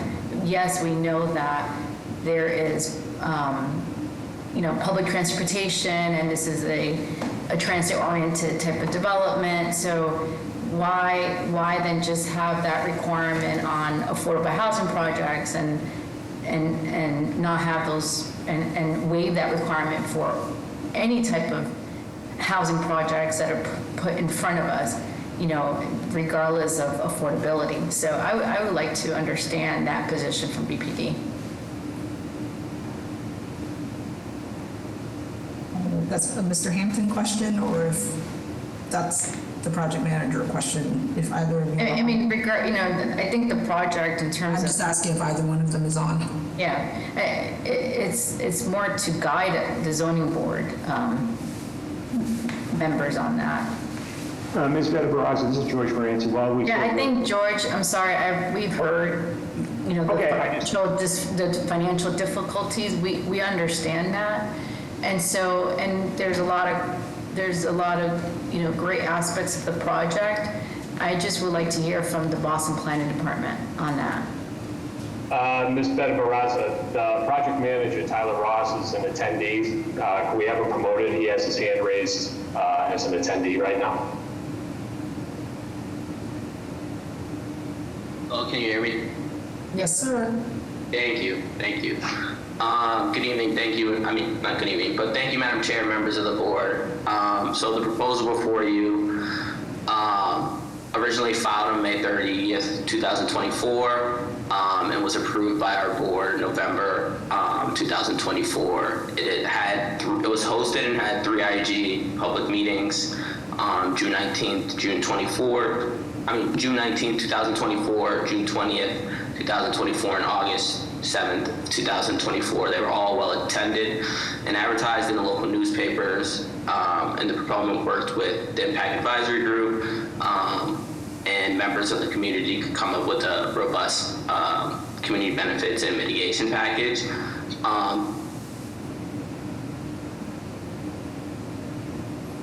Are you still on, Mr. Ross? And I'm back as a panelist. Sorry about that, just got promoted. But to answer one of the chair members' questions, I think our board approved this, right, and believes that it is in line with the planning and policy goals that the city is trying to achieve here. And so, yeah, I believe that's kind of. Mr. Ross, can you elaborate more on the community engagement component, community process? Because, I mean, again, we received a lot of feedback from constituents who suggested they were not heard in the process. So I just want to understand. I know you mentioned 3 IAG meetings. Just can you speak a little bit more about how you got to this decision from those feedback? Yeah, certainly. So we incorporated all feedback that we heard from community members and IAG members, and worked with them kind of diligently through the process. As you heard, we had multiple community and public meetings, and we have had a lot of opposition as well as support for the project. And so we tried to work and move the project towards a kind of not a mutual agreement, but we tried to incorporate everyone's concerns and feedbacks on the project. As you heard from the proponent, it was really hard for them to incorporate parking into the project, and so they tried to other strategies to kind of, I guess, appease to the community and their concerns about not having any parking in the project. Other questions from the board? Yeah, some of the letters reference adjacent parking lots that the proponent has made some sort of arrangement with on a short-term basis. Can someone elaborate about that? I can speak to that, Ms. Pignano, George Morency. I didn't highlight that because, as I say, I think we stand on the fact that this works as a no parking project, as a rental building within such close proximity to rapid transit. However, it was at the request, when we did mention the fact that there would be properties in the area, either existing now, as they exist now, or upon future development where there would be parking available. When we made that representation to the elected officials, they asked us if we could produce something, if we could produce a memorandum of understanding with one such property owner, showing that there would be some availability. We undertook to do that, and we actually secured 2 signed memoranda of understanding with 2 property owners nearby on both Melcher Street and Dorchester Avenue that secured a commitment for 95 parking spaces at their current property sites, including if they do a future development project. And these would be parking leases due for an initial 3-year term, renewable annually, and they would be market rate leases. And again, they would be buying between any owner in this building who decided to move into a no parking building but did want to bring a vehicle, and these other property owners. So essentially, we were asked to show that our speculation about there being available parking in the area was in fact true, was concrete. We're asked to provide an MOU, and we did secure 2 of those. Can you just clarify, are these 95 spaces existing, or are they in proposed future projects? One of each. One is a property that has surface parking available. The other is a project site that is probably going to go into a development phase, perhaps soon. This building, if this project were to be approved, would not be coming online for approximately another 4 years. So we are very much looking at future planning in terms of availability of parking in the area. We believe that is a sound analysis, both in terms of what's currently in the pipeline and what we expect to be coming forward in terms of future development of other projects in this area. Thank you. Other questions from the board? Do you see any future conversion from rental to home ownership?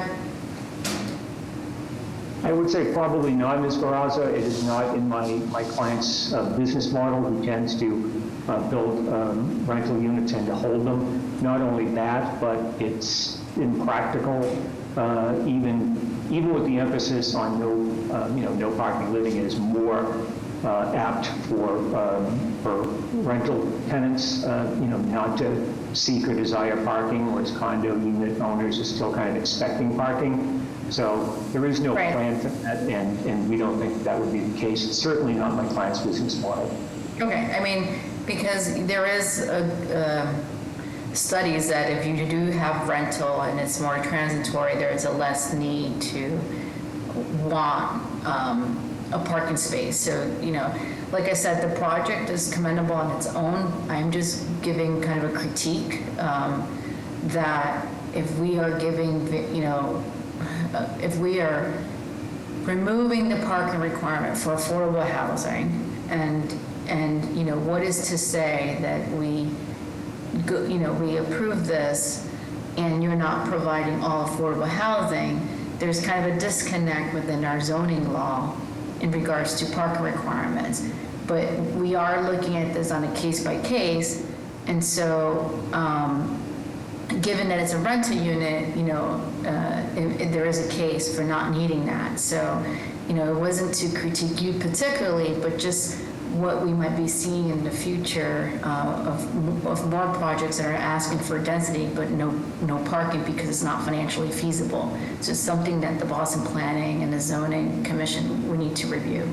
Thank you. Yeah, that's certainly the case. And I just want to say this, Madam Chair, sorry, just to be more responsive to Yeah, quickly, I'd like to open it up. Yeah, what I was going to say is that this is very unique, the circumstances here where we're asking for a parking variance because of the M2 zoning. This is 1964 base code. It was left unchanged because it is within the area of Plan South Boston Dorchester Avenue. My point being, if this were in Article 68 or any other of the neighborhood articles which cover 90% of the city, parking would be determined according to large project review. So we would not have been cited for a variance. So it's not an issue that I see coming up before the board very frequently because all of the new neighborhood articles provide that Article 80 determines the amount of off-street parking is required. Okay, great, thank you. Thank you. Let's open it up for public testimony.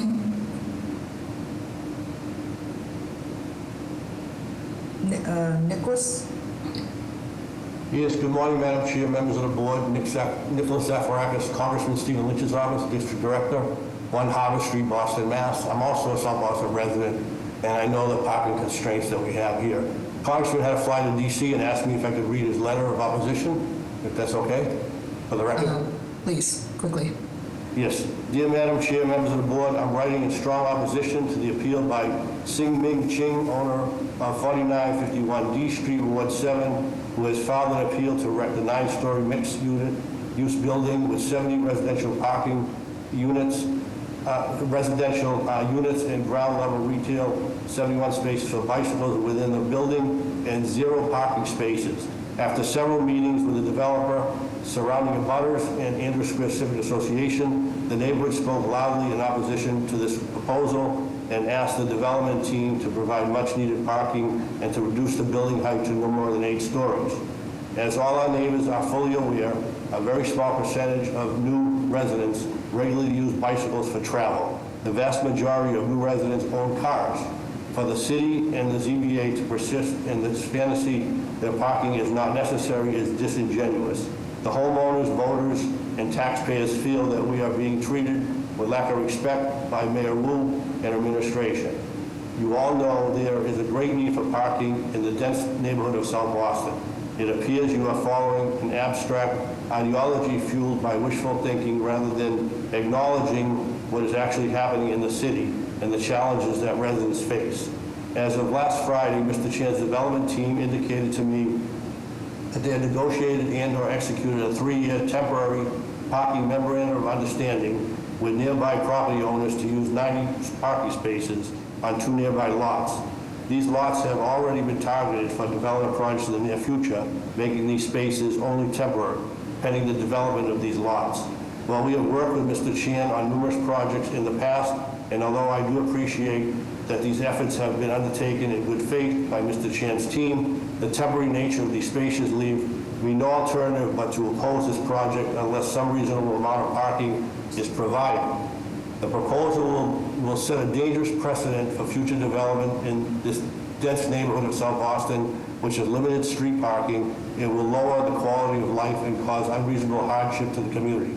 For these reasons, I ask the ZBA to require the developer to add a reasonable number of parking spaces to this proposal, and I respectfully request to be recorded as being in strong opposition to this request as currently proposed. Sincerely, Stephen F. Lynch, Congressman, 8th District, Massachusetts. Thank you. Yes, sir. Madam Chair, members of the board, Connor Newman with the Mayor's Office of Neighborhood Services. This time the Mayor's Office will defer to the judgment of this board. As you heard from the project manager, Tyler Ross, this went through a Boston planning community-run process involving multiple IEG meetings and a public meeting as well. Our office has received opposition from the Andrews Square Civic Association and the Cityside Neighborhood Association. These are the 2 neighboring civic groups to this proposal. We've also received over 150 letters in opposition, 320 petition letters in support. Those in opposition felt that they're not opposed to density being added to the corridor of Dorchester Ave, but are very alarmed by the lack of parking attached to the proposal. There was skepticism expressed by residents regarding the long-term feasibility of various off-site parking agreements, as well as if blue bikes would be a viable option of transportation for seniors, families, and residents. Those in support of the project cited the project's walking distance to Andrew Square T-Station and also brought up that it aligned with the city's green goals. With that information, we'll defer to the board at this time. Thank you. Sydney? Yes, thank you, Madam Chair, members of the board. My name is Sydney. I'm from Councillor Flynn's office. Please note, Councillor Flynn would like to go on record in opposition and sent a letter to the board yesterday. His opposition is primarily due to the project having 0 parking spaces on site for 70 units and exacerbating South Boston's existing parking crisis. Councillor Flynn also received feedback from neighbors and abutters, the nearby civic groups of Andrew Square Civic Association and Cityside Neighborhood Association, and our office received over 150 letters and signatures in opposition, primarily due to worsening the existing parking conditions in the neighborhood. Councillor Flynn continues to stress that although higher parking ratios have been approved for Article 80 projects across the city, South Boston is seemingly held to a different standard with parking ratios below zoning for the area, and in this case, no parking at all. Neighbors continue to express concerns regarding both the city's inconsistency and authority to restrict parking permits for new Article 80 developments, and that cars from new residents will invariably wind up on the street, and that visitors bring vehicles on the weekends, when the vast majority of South Boston lacks any resident parking policy for 3 nights per week, and enforcement from the city is scaled back. With more out-of-state plates and cars without a parking sticker on the weekends, we not only worsen the existing parking situation, but there are more public safety and quality of life issues to address with illegal parking and less enforcement. That is another reason why Councillor Flynn continues to advocate for overnight parking, residential parking throughout South Boston. Thank you. Thank you. Any other raised hands? Indus? You want to? Sorry about that. Good morning, Madam of the Chair, members of the board. My name is Indus Johnson from at-large City Councilor Henry Santana's office, and the councilor has received very strong opposition from neighbors and abutters on this proposal. Councilor Santana would like to echo other stakeholders as well as residents' concerns and be on record in opposition to this proposal. Thank you. Thank you. All right, we have Maria. You. Yes, good morning, members of the board. My name is Maria Bermudez. I'm a homeowner at 77 Preble Street in South Boston. I oppose this proposal as currently proposed due to the lack of parking, height, and the tremendous congestion and traffic impact that it will bring to our neighborhood. The project proposes over 100 bedrooms, which will bring conservatively over 125 tenants with no parking. These tenants are not going to be using the 70 parking spaces for their bikes. They're going to be driving around looking for parking spaces. Our neighborhood already has a parking crisis. This MOU that's being proposed is not a binding agreement, and it's only very speculative. I was a member of the IAG for this project, and we shared our concerns with the planning department. However, our concerns were ignored. There was no attempt to incorporate any of the changes we recommended.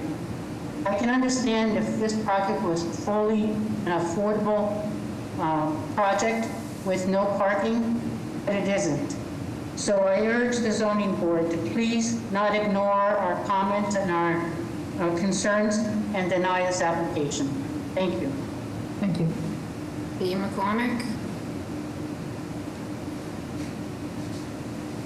Hi, and I'm following, I just want to reiterate echo what Maria just said, because I had comments written down, but she said everything so eloquently. Sorry, can you just identify yourself first? Pardon me? Just your name and address for the record. Oh, sorry, it's Patty McCormick, lifelong South Boston resident, VP of Andrew Square Civic Association, IAG member for this proposal, and in addition, I'm a longtime employee of the South Boston Boys and Girls Club. I don't have a car, I walk every way, but I have seen far too many families displaced, not only due to the price of housing, but parking. It's a legitimate hardship for the neighborhood. And we actually discussed if these units were all affordable without parking, we would support it. But this is a terrible precedent to set. And the lawyer mentioned Melcher Street. Melcher for a parking lot, that's a good mile down the road. And Dot Ave, that is going to be developed. So this is all temporary Band-Aids put on this really serious problem we have in the area. So members, just in closing, I know there's something in your purview that will allow you to oppose the current project, sending it back to the planning, developer, and community to come up with solutions and compromise. And I respectfully ask you to deny this project. Thank you. And I'm here with Linda Zablocki, if you could just entertain her for a minute. Will that be okay? Yes, please. Okay. Briefly. My name is Linda Zablocki, lifelong resident of Andrews Square, president of the Andrews Square Civic Association. And I would like to make note of some of the mentions that were done by Mr. Moranci. On the dot, we were 2.5 years of charrettes on one side of the street. Never, ever was the other side included in that. It is now being mentioned by planning that it's on the dot. There was never any community involvement ever, not one piece put into that. We had 3 IAG meetings, one which was canceled and then it was put back on the day before. I have been doing IAVs for over 20 years. Never have we had just 3. And for the size of this and the impact that it's going to have, the opening IAG statement when we questioned about the parking was, parking is not up for discussion. This is what the city wants. So in Julia Mejia's words from the city council, planning for us without us. The $200,000 mitigation package really had no input from us whatsoever. We tried to say what we wanted. And by the way, the first $50,000 of that is going for the blue bike rack because the taxpayers don't pay for it, but in real life they really do because it takes out the mitigation money. 50% of the mitigation money is being put outside. We are all in favor of nonprofits. Without a doubt, we wholeheartedly support them. However, we have been suffering for safety issues. We are looking for safety pedestrian crosswalk, reduce old lighting. We have Newmarket Business who has a team that cleans the square with needles, feces, you name it, and they're also out there getting people into program. You know, and as far as the outside parking somewhere else, why is it done here? None of this is done in the seaport. So we have to really realize what we're doing across the city, and it should be across the board. We can do better. The building design, I don't agree with either. It looks very institutional. And you've received my letter. I commented on the height, the density, the design, and the dangerousness of this building. If people are, and this is 0.5 miles from each station, there is no bus route coming by here to get anybody anywhere. So there's going to be Ubers and taxis, yet there's nowhere for any of that to pull in with the bike lane outside of a building. We are looking for tragedies, and they will come if we let this go through. I implore the board to please do not pass this project as it is proposed. Thank you. John?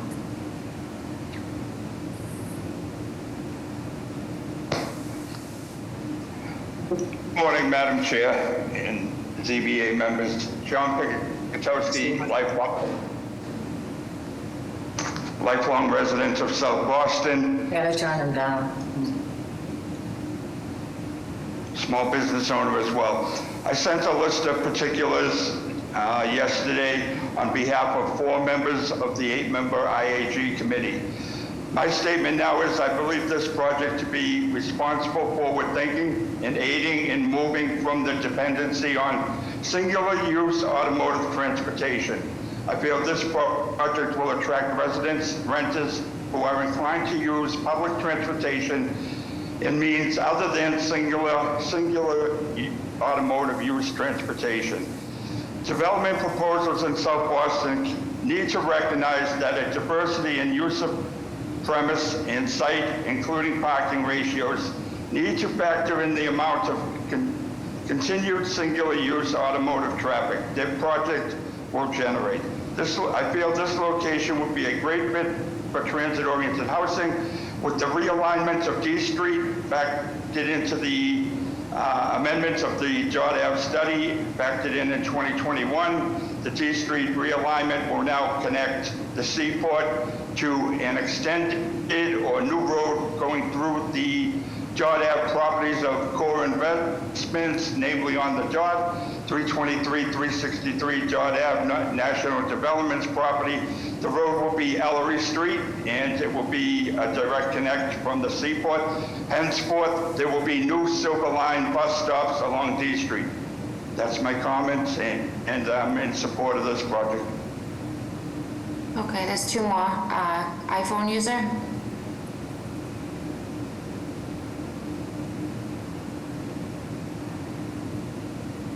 We can, I'm unmuting you.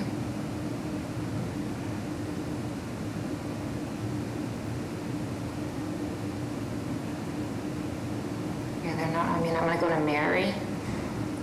Mary Moore, unmute. Good morning. My concerns about the project are for the same reasons as already have been stated, so I won't spend time repeating all of those. But a concern I do want to highlight is the fact, and I know it has been mentioned, but the fact that there's been virtually no compromise or negotiation during the Impact Advisory Group hearings. I heard Tyler Ross say that suggestions and concerns were incorporated into the project, but I have to say, I haven't seen any evidence of this, not even in the design and look of the building, which is something I personally flagged in a public meeting earlier on, and it still, to me, looks exactly the same. I think it would be good to know exactly how the project has changed since the beginning and exactly where concerns and suggestions from the community and stakeholders have been incorporated. That IAG process is meant to be a give and a take, a chance for folks to come together and hammer out a final proposal that works for everyone, even if it isn't 100% what anyone wanted. It's not clear to me why the community members were invited to participate in a dialogue that wasn't actually a dialogue. So in that regard, this project has not followed the proper public process, in my opinion, and until that happens, it should not move forward. Thank you. Thank you. The iPhone's hand is back up. Can you? Last speaker. This is the last one. Yes, my name is Dominic Baldessari. I'm an IAG member. I'm for this project. I don't see it being any different from 101, 109 Boston Street, which was 60 units with no residential parking. This is a manufacturing zone. It's not a residential area. I believe this is very important in cleaning up that area. There's no residents down there abutting any of the property. I don't see how this differs at all from the mayor's plan. If 101, 109 Boston Street was passed with 60 residential units and no parking, then how are they held, this particular development's held to a different standard? And again, I'm Dominic Baldessari and I support this project. Thank you. Let's turn it back over to the applicant to briefly address some of the concerns that were raised. There was safety, lighting, distance from the proposed, temporary parking you mentioned, building design, and I may have missed some. Certainly. I'll be brief, Madam Chair. First, on the issue of proximity to one of the parking locations identified in the MOU, I misspoke. It wasn't Belcher Street. It was actually 38 to 48 Damrell Street, which is approximately a 4-minute walk away. In terms of accommodations made during the community process, the community concerns during that process, at least with the IAG certainly and on the BPDA-sponsored meetings, were with the building's height, massing, and overwhelmingly the lack of parking. As far as ability to, in the design, as one of the previous speakers mentioned, design and massing were judged by the planning department as being consistent with the plan and being consistent with the conditions in the neighborhood and ongoing and future development. The design of the building is entirely out, I hate to say it, but almost entirely out of our control. We have great architects on this project at Road but they were directly responsive to the urban design comments and priorities of the planning department. So like all projects, what the building looks like is a product of that conversation between the city's urban design professionals and the project's urban design professionals. With respect to this being an all-affordable project, that is obviously well outside of the ability of my client, who is a private developer. I understand that people believe that if this project were entirely affordable, then it would be approvable, but it kind of defeats the argument that it shouldn't be approved if it's not affordable if the sole issue is that it's going to cause parking chaos. I mean, the same issue would be caused whether affordable or not. So I find it a curious argument. And finally, in terms of this sort of going back, if it were to be denied, and we'll go back and reframe the project and come up with a project that allows for parking. We didn't make a callous decision to eliminate parking from this proposal. We started, in fact, with a proposal that had a garage.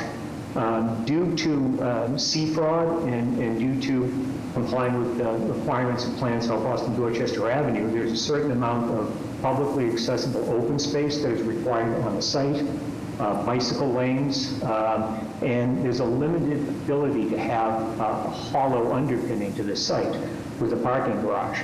So that's the reason why even if we were to do a garage, there would be no more than 14 spaces. This would also seriously compromise having a ramp down, compromise the ground floor of the building, and again, further complicated by sea fraud. But the main reason is the high water table. We did borings, and our engineers have told us that it will cost $5 million to put in a garage, which could accommodate no more than 14 vehicles. So it's not simply a matter of going back and putting in a garage and achieving an acceptable parking ratio. This is really an extinction level event for any project here if this were to be denied, because there is no way that a garage can be affordably built on such a small site.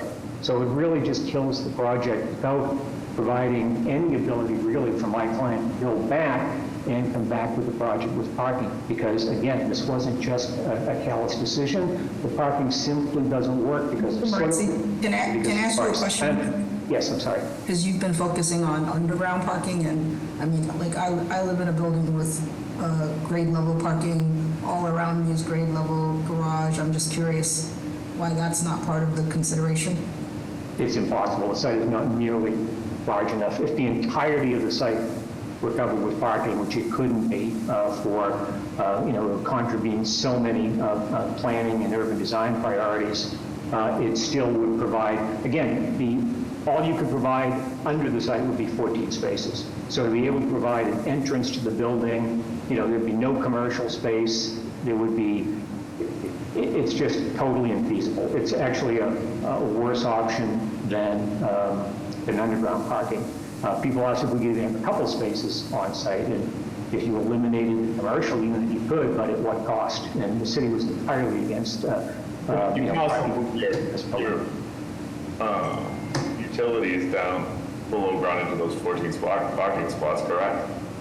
I'm sorry, I missed the beginning part of that question, Mr. Collins. Would be able to move your utilities and your fitness room and everything else down into what would be the 14 parking spots below, correct? You could have at-grade parking? No, it just wouldn't work. I mean, Mike can, I don't know if you would want that, but Mike Delafave can bring up the site plan and show the site, but there's no way to meaningfully introduce parking at grade level to the site. As I said, it was judged as a worse option even than below grade parking. The below grade parking at least was potentially feasible until we got the engineering results. With the high water table, it would have to be slurry wall construction, with a lot of removal of the excavate. So there'd be slurry wall technology, and because of that, the environmental site assessment identified the presence of earth fill. So chemical testing of soil samples obtained here at depths down to 12 feet detected elevated levels of chemical constituents such as metals and other compounds. The soils would require special handling and management if excavated, resulting in additional significant costs to the project, the construction of the basement. Beyond that, we did research the issue. There's also a shortage of landfills available in the state to receive these materials, further driving up costs over time. And as I mentioned, Plan South Boston Dorchester Avenue currently requires 12.5% of the site to be publicly accessible open space. Underground parking would create unsuitable subsurface conditions for meeting planting soil depths as required by the BPDA and the Parks Department. So this was nothing that was taken lightly. We did our research on this, and it just doesn't work with subsurface parking or surface parking. Any other questions from the board? I just want to respond to Mr. Morency regarding affordable housing units being in parallel to higher kind of income units to the parking requirements. There has been research that low-income households tend to not have as much ownership with those with higher income. So I think there is no parallel to that. So, vehicle ownership rates basically increase based on income and household size. And I think the argument here is that it is in a kind of industrial neighborhood, it's not necessarily residential. And then the other argument that supports the project would be that sorry, I just lost my I lost my train of thought. That's fine, it's been a long case. I understood on both Yeah, points. that you have rentals, and rentals tend to not have as long routes into a community and neighborhood. They're much more transit. So I think, but I wanted to correct you because there is no parallel with vehicle ownership. Okay, so I think I'm good. I think I have enough information. Thank you. Last question from the board. Is there a motion? Madam Chair, I would like to put forward a motion of approval with the BPD's memorandum as a requirement for its provisos.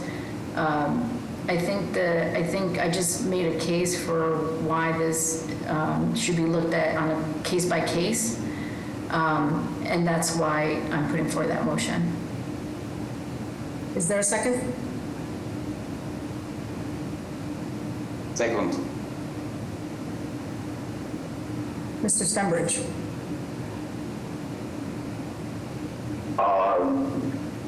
Bear with me, but no. If we get to that point, I'll make another motion, but at this point, no. Mr. Valencia? Yes. Ms. Benabraza? Yes. Ms. Turner? No. Ms. Panado? No, I think it needs to go back to the community and have some more process around this parking issue. Mr. Collins? No. The chair also votes no, the motion does not carry. Is there another motion? Motion of denial without, Without prejudice. Prejudice? thank you, folks, Thank you. Not without prejudice. Okay, I heard a second. Sorry, Mr. Stenbridge? Basically, to follow up on my no vote before, I think this is a very valid project. I think it needs to go back, hopefully not entirely to the drawing board, but in terms of the input that's further needed from the community, and hopefully some suggestions for some changes that can make it work. Thank you, and I heard a second, so Mr. Stenbridge? Yes. Mr. Valencia? Yes. Ms. Benabraza? Yes. Ms. Turner? Yeah. Ms. Panado? Yes. Mr. Collins? Yes. Chair votes yes, the motion carries. Thank you. Before we go on, Mute whoever's phone is on. Mr. Stenbridge? for both the 11 a.m. and 11:30 a.m. Hearings, are there any requests for withdrawals or deferrals from those timeframes? Yes, Mr. Stenbridge. Please.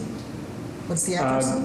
Yes, address, sorry, wasn't prepared. It's in the 11 o'clock block of hearings, opinion cases, 1A to 1B Mystic Street and 223 to 225 Bunker Hill Street.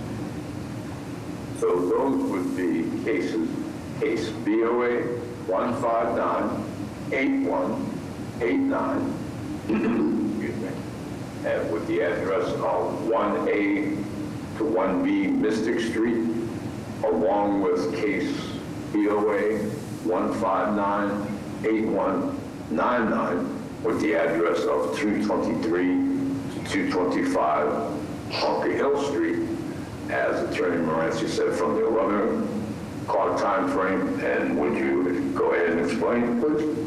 Certainly. My name is George Moranci. I'm an attorney with the business address at 350 West Broadway in South Boston. Madam Chair, it's come to light that there was an error in the advertising. There is a violation on one of the projects for side yard insufficiency. It appears on the zoning refusal letter. It does not appear in the legal advertising. I'd like to have a deferral so I can coordinate with ISD and get both cases re-advertised. How much time do you think you'll need? Very short amount of time. It's really just a matter of getting new advertising and notices sent out. Understood. Stephanie? June 3rd, June 24th, or July 8th. June 3rd would be good. May I have a motion? Motion to defer until June 3rd. You have a second? Second. Mr. Stenbridge? Yes. Mr. Valencia? Yes. Ms. Better Brazza? Yes. Mr. Turner? Ms. Turner? Yes. Ms. Donato? Yes. Mr. Collins? Yes. Chair votes yes, the motion carries. See you later. Thank you. Are there any similar requests from the 11:30 time frame? Then we will return to 9:30 cases. And next we have case BOA 1673895 with the address of 809 East 5th Street. I believe that will be case handled by Attorney Morency. That is correct. Thank you, Mr. Stenbridge. Madam Chair, members of the board, my name is George Moranci. I'm an attorney with a business address at 350 West Broadway in South Boston.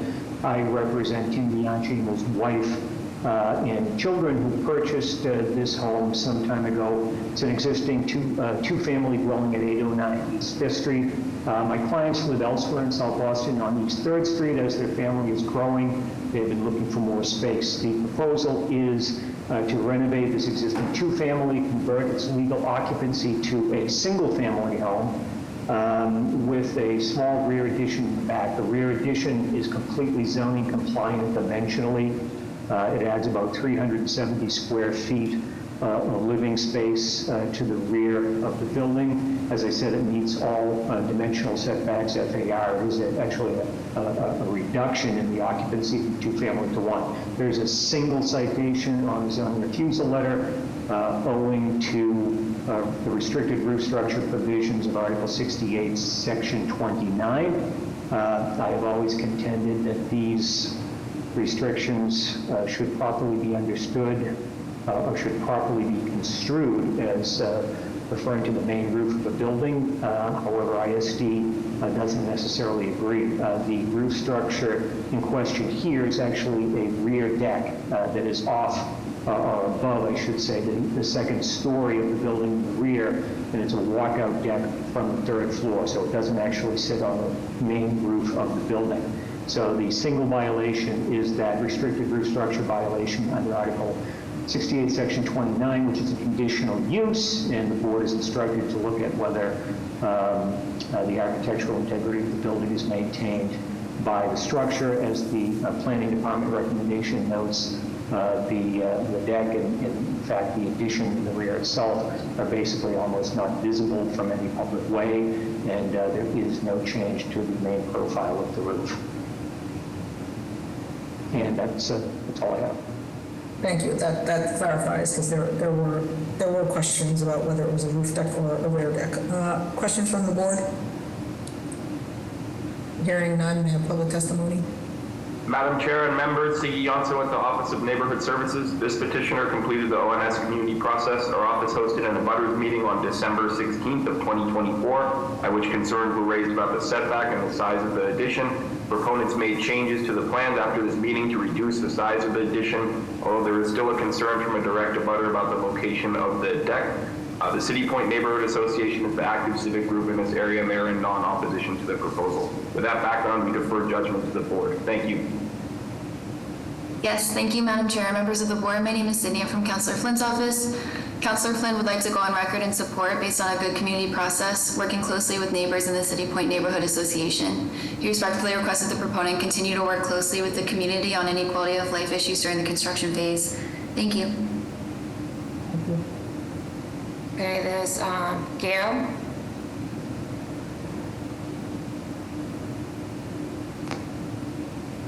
Hi, Gail. Hi, yes, I did put in a letter of opposition concerning, and my concern is the rear deck that's off the second story. In the original plans, which I was not able to attend the abutters meeting, but in the original plans that were presented at the abutters meeting, as I understand it, it was supposed to be off a bedroom, and now they've changed the plans and it is actually off the family room. So I'm a direct abutter to this building. And that deck off the second story will, look into our properties.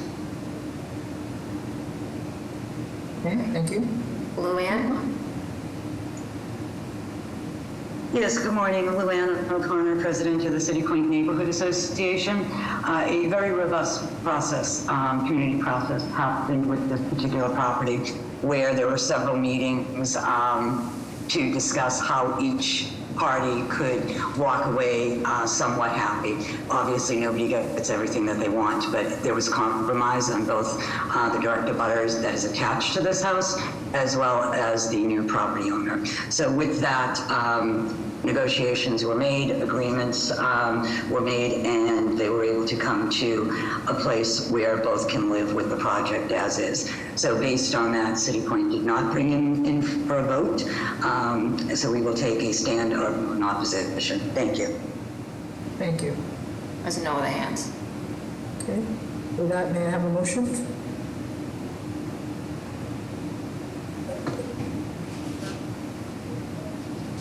Motion approval. May I have a second? Second. Mr. Stenbridge? Yes. Mr. Valencia? Yes. Ms. Benavarra? Yes. Ms. Turner? Yes. Ms. Donato? Yes. Mr. Collins? Yes. Chair votes yes, the motion carries. Good luck. Thank you. Next, we have case BOA 1688805 with the address of 605 East 2nd Street. If the applicant and or the representative are present, would they please go into the board? Yes. Good afternoon, Madam Chair, members of the board. My name is Nick Landry, and I'm with DRT, the architects for 605 East 2nd. I'm joined today by Tony King of Success Design Build, the general contractor on the project. The property owners and applicants, Brittany and Sean McNiff, are seeking to expand their home to accommodate their growing family. They've been residents of this property for nearly 4 years and have lived in South Boston for over 11. With the recent addition of their second child, this expansion has become essential to meet their family's needs. The proposed work includes adding a primary bedroom on the 3rd floor, along with a bonus room and home office at the attic level. To complete this, we're seeking relief for a side yard setback on the attached single-family side of the property, the right-hand side of the property, as the design calls for an extension of the existing party wall. Is there a presentation that was provided, or is this all that we have?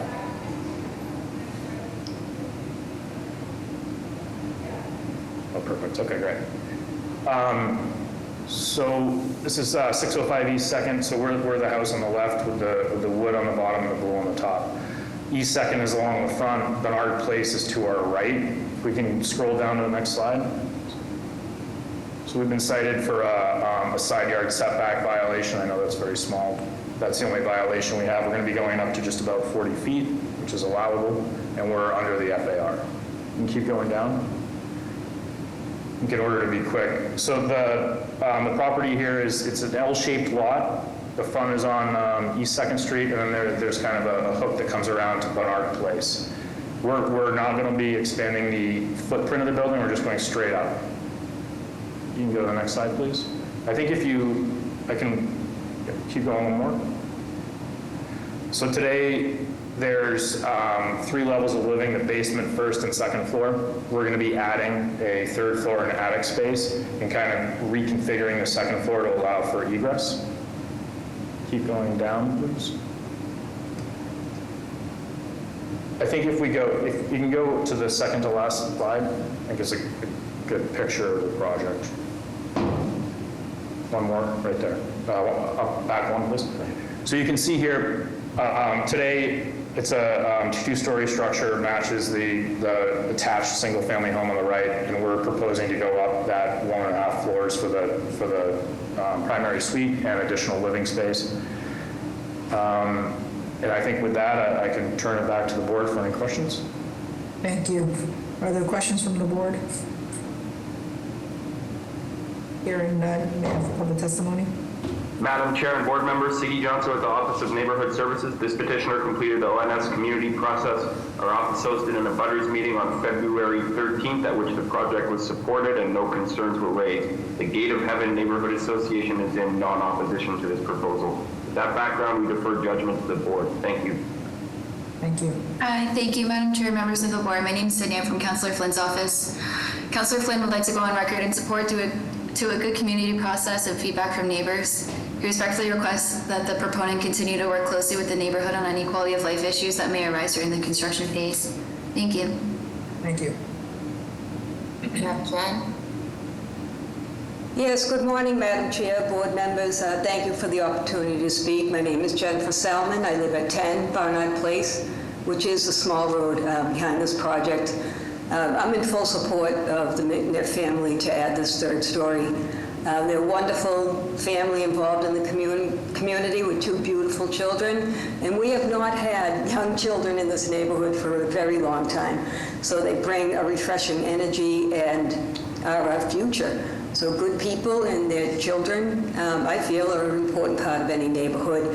Sean and Brittany have been a great support to the public Barnard Place Park, which is a community preservation funded project that abuts the back of their property.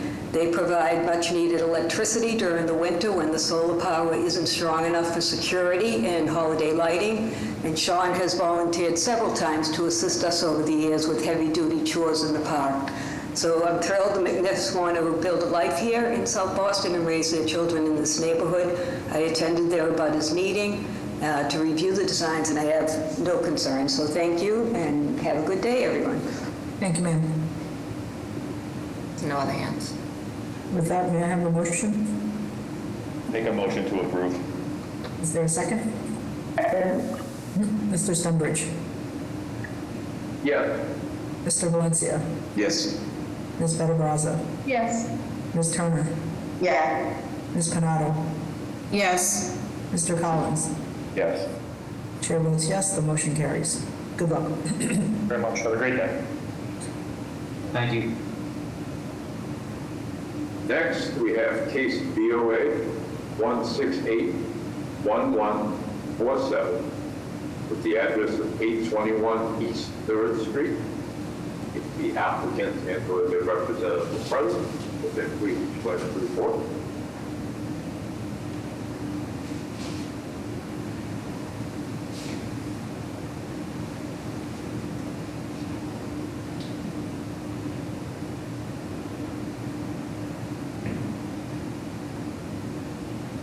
Do we have anyone on for 821 East 3rd Street? It is promoting Peter. Peter, are you presenting?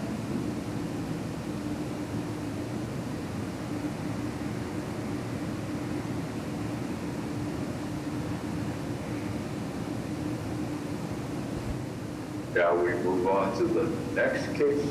Yes, we should. I guess Patrick? Hello, presenting? Are you presenting on 821 East 3rd Street? Yes, my name is Peter Lewandowski. I'm from LR Designs. We're the architects on the project. Okay, let's back up and My apologies. I was in there as watching the program. I'm not entered as a panelist, so I appreciate the effort. What we have here on this at 821 East 3rd Street is it's a single family home. I don't know if we can mute whoever's making that background noise. Please proceed. It's a single-family home. Right now, we have, the plan is to expand into the attic space, living area. One of the violations that we have is the roof structure restriction, which we'd like to modify the roof to a steeper pitch. We have proposed adding some dormers, which actually meet the setback requirements. So all the work that's being done in the roof would actually meet all the setback and zoning requirements. The side yard setback insufficiency is based on the house is already pre-existing non-conforming. And as I said, the work being done is in conformance with the bylaws. If you could go down to sheet A 2.1, please, you'll be able to see where the changes are to the roof. Continue on down. One more, I believe. No, one more after that. Nope, sorry. It's sneaking up on me. Down, right there. So as you can see on the right-hand side and at the rear, we meet the setback requirements for the roof. On the left-hand side, the dashed line is the property line, and the work that was proposed to expand the space into the attic is in conformance with the setbacks, height requirements, and there's no relief required for the work that was done other than Article 68, Section 29, and Article 68, Section 8.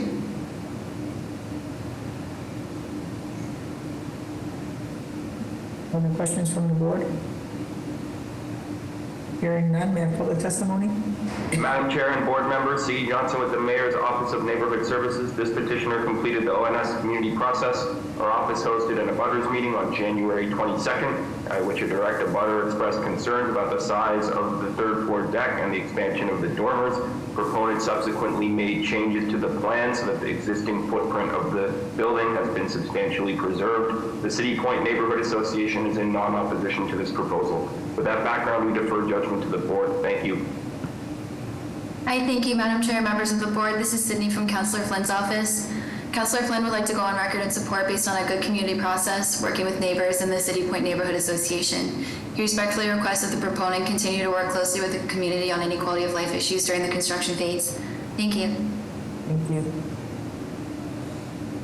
Any other raised hands? Hearing none, may I have a motion? Good afternoon. Good afternoon. Luann O'Connor, President of the City Point Neighborhood Association. This project was tough between the abutter and the homeowner. It took a lot of process, a lot of meetings, and they were able to come to an agreement. I do want to confirm that the architect is aware and has submitted the correct plans that that roof deck, or you could call it a third floor deck, at any rate, is taken off, and a Juliet balcony is replacing it. That was the concern of the direct abutter. So I do have those plans. I just want to make sure that the architect is aware of that because it has not been mentioned. So with that, if those are the plans that we are indeed talking about, then yes, City Point will take non-opposition based to a very long, diligent community process. Thank you. Thank you. And would the applicant confirm that? Yes, we did make the adjustments for the Juliet balcony in the deck. Excellent, thank you. And just to confirm, are there any other raised hands? No other hands. Okay, may I have a motion? Madam Chair, I also want to confirm that that was very evident in the elevations as well, that the Juliet balcony was shown. With that, I'd like to put forward a motion of approval. Thank you. Is there a second? Second. Mr. Sembridge? Yeah. Mr. Valencia? Yes. Ms. Vidabraza? Yes. Ms. Turner? Yeah. Ms. Panado? Yes. Mr. Collins? Yes. Chair votes yes, the motion carries. Good luck. Thank you.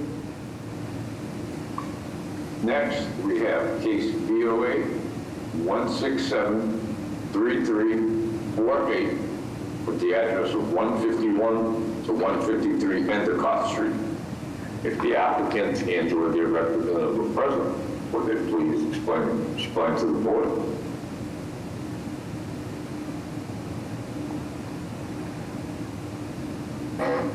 Promoting.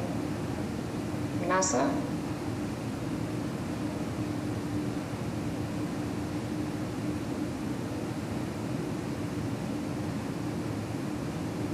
Is the applicant for 151 Endicott on? Hello? Yes. Can you hear me? Yes, ma'am. Okay, hi, my name is Vanessa Angelo. I'm the applicant for 151 to 153 Endicott Street appeal. I am a business owner currently in the state of New Hampshire. I was looking. With Madam Ambassador, can we just open their project so we can see it?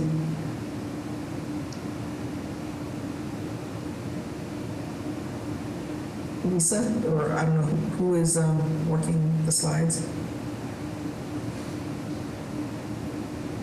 I don't have the slides. Okay. Sorry, I just wanted to see Vanessa for you to be able to share with the plans. Thank you. Okay, so basically, I'm looking to open a second location for my business. I'm a permanent makeup artist, so I tattoo brows and lips primarily, and I found a location in the north end of Boston at 155 Endicott. I guess the address that you have on file is 151-153, but 155 is actually the storefront location on the corner of Endicott and Thatcher Street. So that is what I am talking about today. I found out after I started renting the location and getting it ready to open that the zoning wasn't, it wasn't approved for a tattoo shop. And although my business is considered a beauty service and in the beauty industry, I need to hold a tattoo license to do what to offer what I do, to offer my services. So this put me in a position where I couldn't go forward with my business licensing until I requested a variance or an exception to allow 155 Endicott Street to hold a tattoo license, although I do not do any body tattooing. This is not going to be a traditional tattoo shop by any means. I have set hours each day, Monday through Friday, that I work. I offer beauty services. Since I have started renting the space, I've been there for about a year now. I've been paying the rent religiously. I've been keeping the corner clean. I have cameras ready to be operating, and I have them already installed. I have cleaned up the inside of the property, and it's all ready to go.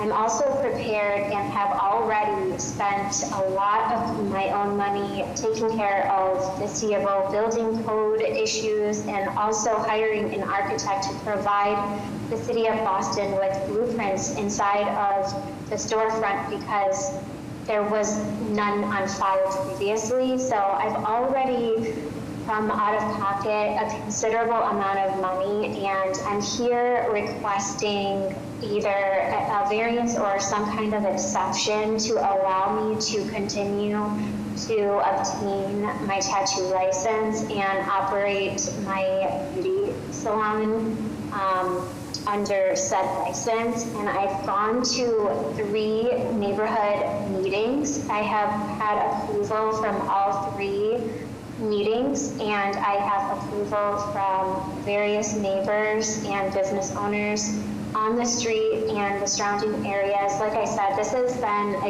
year-long process for me, so I've gotten to know a lot of people in the area, and I'm really happy that everyone approves of me being there. I'm really hoping that I can continue on this endeavor at this location because I think that would be a good asset to the community. Thank you. Are there questions from the board? Hearing none, may I have public testimony? Good morning, Madam Chair and members of the board. My name is Jeremy Bembury, representing the Mayor's Office of Neighborhood Services regarding 151, 153 Endicott Street. Our office will defer to the board's judgment on this matter. Community process was conducted, including the distribution of a subcommittee flyer on January 15th of 2025. We received feedback from no constituents. Additionally, the proposal was discussed with the local civic association, which convened on January 28th and February 11th. The associations have expressed support regarding the proposal. At this time, the Mayor's Office of Neighborhood Services would like to defer to the board for their judgment. Thank you for your consideration and time. We have one hand, Sebastian. Good afternoon, Madam Chair, members of the board. Sebastian Parra from Councilor Coletta Zapata's office. At this time, the council would like to go and support this project. Thank you. Thank you. No other hands. With that, may I have a motion? Motion to approve. For a second? Second. Mr. Stenbridge. Yes. Mr. Valencia. Yes. Ms. Barbraza. Yes. Ms. Turner. Yes. Ms. Panado. Yes. Mr. Collins. Yes. Chair votes yes, the motion carries. Good luck. Thank you. The next two cases have been deferred, which will take us to the 11 a.m. hearing. With that, we have 4 companion cases. Those are case BOA 1688901 with the address of 84R to 86R Allendale Street. Next, we have case BOA 1688899 with the address of 94R to 96R Allendale Street. Then we have case BOA 1688897 with the address of 80 to 83 Allendale Street. And along with those, we have case BOA 1688898 with the address of 90 to 92 Allendale Street. If the applicant and or their representative are present, would they please explain to the board? Thank you, Mr. Stenbridge. Good afternoon, Madam Chair, members of the board, Attorney John Bulgini on behalf of the owner of 90 Allendale. With me this afternoon is Gary Hendren, who is the proposal's architect, together with Stefano Avstratudakis, I apologize for that, who is the owner of the property. Thank you for the opportunity to present this proposal. Now, this proposal is West Roxbury zoning and is therefore governed by Article 56 of the West Roxbury Neighborhood District, and it's 1F 8,000. This property is 87,162 square feet. Currently has a single family, which the owner and his wife have lived in for the past 6 years. That said, I'm very excited to share this proposal, which was been approved by the BPDA board in September and approved by the Conservation Commission in October. 90 Allendale Street is 87,162 square feet. The site, as I stated, currently has a single family. The proposal is to raise the existing structure and build 4 townhouse buildings. Each building will contain 2 units for a collective 8 units. Each unit will contain 3 beds and 2-car garages located within the structure, and the sizes are approximately 27 to 3,700 square feet. As I stated, this proposal has been approved by both the BPDA as well as the Conservation Commission. The buildings will be arranged, the 2 closest to Allendale will face inward, and the 2 that are behind those buildings, and they will be separated by a narrow road, which will provide access to the homes. The 2 townhouses closest to Allendale are identified as 80-82 Allendale and 90-92.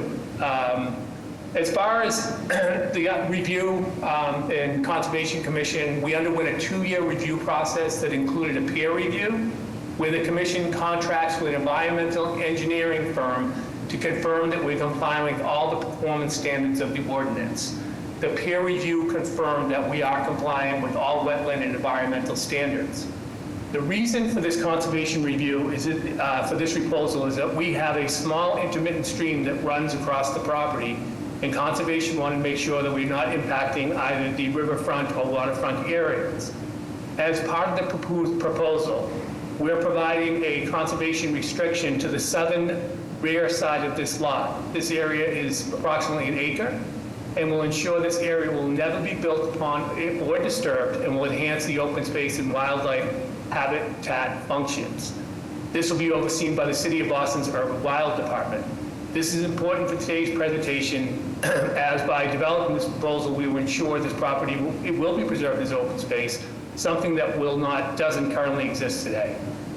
The townhouse design provides a much better situation for the environment, as 5 single-family homes could be constructed on the lot.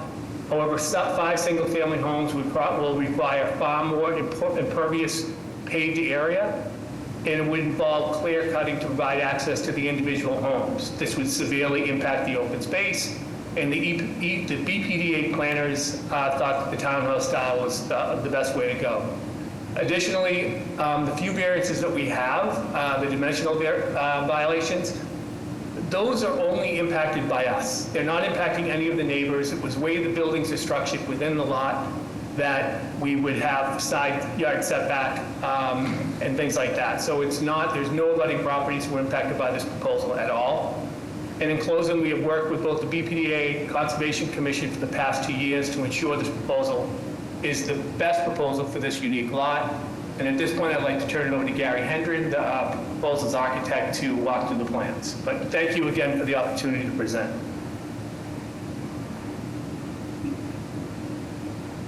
I believe Gary was made a panelist.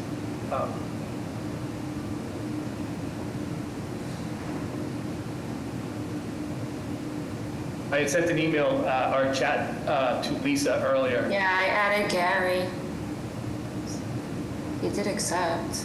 Let's check. Is he on?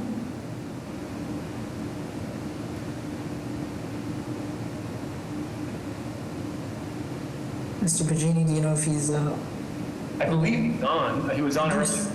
I see him. I see a Gary as a panelist. Gary, can you hear us? I can hear you fine. Okay, great. Okay. Are you part of this project? Okay, there I am. Yes, can you hear me now? Yes, we can. Please proceed. Okay. Yes, as we designed this project, if we could go back to the first slide. So the whole concept of doing the duplex townhouse buildings is kind of a continuation of what's happening down Allendale Street. You've got the assisted living to the left on this diagram. To the left of us is the 120-bed assisted living. The next property is an approved project that has 16 units and in 3 buildings. So those are multi-family buildings. And then as we come through, to the right of us is a single-family development. So we elected to do the duplex townhouses at this location as kind of, again, the continuation of the transition of density as you go up Allendale Street. So that's one issue. We're on the downhill side of Allendale Street. So if you go to the next slide, you can see we've tried to focus, again, the main windows, the main balconies and everything looking down into the site, because the intermittent stream is to the bottom of this rendering. And then behind us, of course, is another full acre of open space. And that goes into the Allendale Woods property, which is, again, another 10 acres of open space. Next slide, please. We're very conscious of, again, the Allensdale Street is right in the center of this cross-section, showing how our buildings step down the hill so that we don't block views or light or anything from the people on the other side of Allendale Street, which is obviously uphill from us. So there was quite a significant drop in the grade as you come across the property. And this allows, again, saves many trees. We've actually have a tree map, and we're not taking down any major trees on the site where we place the buildings. Next slide, please. This landscape plan, again, illustrates all the buildings are at the upper part of the site. That intermittent stream is the area that's got the red dots around it. That's where the stream runs right through the center of the property and goes down towards the assisted living facility. And all those light green trees are existing trees that are to remain. So there's been a lot of work, again, to work with the slopes, work with the grades, work with the conservation of the groundwater, and to place the building sensitively on the site where we don't block any light or air from any of the neighbors. And again, we've conformed to all the setbacks from the property lines. And the one issue you talk about a setback is between two buildings that are on the same lot.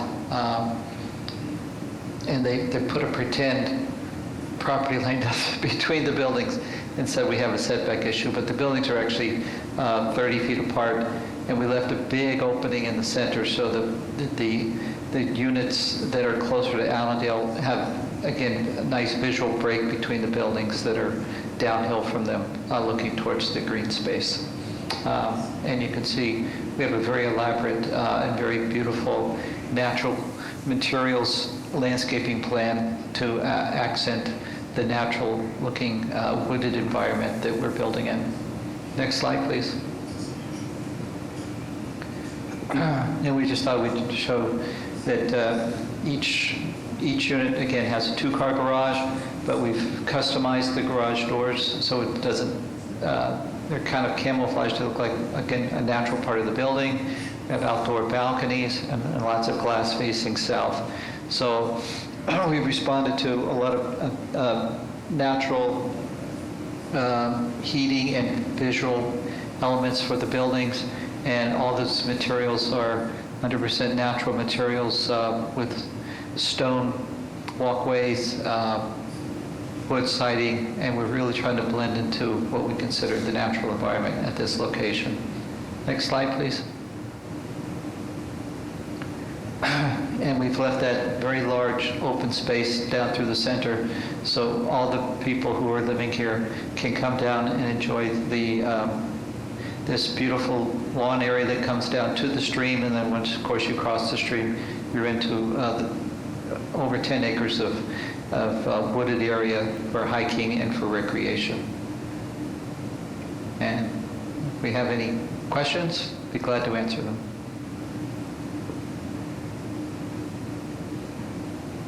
Sorry, thank you. Are there questions from the board?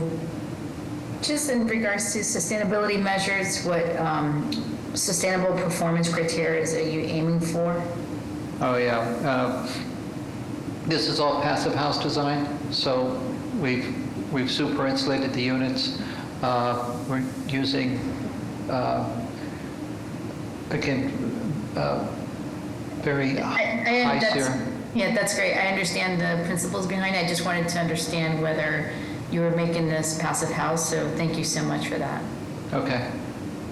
Other questions from the board? Hearing none, may I have public testimony? Yes, Madam Chair, members of the board, Connor Newman with the Mayor's Office of Neighborhood Services. This time the Mayor's Office would like to defer to the judgment of this board. Some background information in the community process. As you heard, this went through a Boston Planning and Conservation Commission community process. I'm sure Project Manager Dylan Norris can elaborate on that. Due to the proximity of this proposal with Jamaica Plain, Jamaica Plain Civics were involved with the community process. The applicant met with the Jamaica Hills Neighborhood Association, the Jamaica Plain Neighborhood Council. Both were in opposition ultimately with the proposal. During the community process, I understand there was changes made with reductions to the original density that was proposed. We did hear from some residents concerns regarding the loss of tree canopy. the height of the proposed building. There was fears that neighbors would be able to see these new homes. Also, some heavy opposition from the civics and from neighbors regarding the proposed multifamily use on that property. There was also concerns expressed regarding cut-through traffic in Allendale, and this increasing the amount of traffic on a road that many residents feel there's not enough existing infrastructure on. There was also some concerns regarding affordability. We did receive 8 letters in support. I believe 1 or 2 of those was from Jamaica Plain or Roslindale. Those residents felt that the design was aesthetically pleasing and that it was the architectural work was complementing the existing natural features, and they were pleased with the preservation of a lot of the tree canopy on the property. With that information, we'll defer to the board. Thank you. Thank you.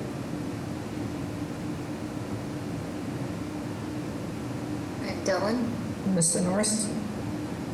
Madam Chair, members of the board, my name is Dylan Norris, and as Connor said, I'm the project assistant with the Development Review Division for the Planning Department and the project manager for the Article 80 small project before you today.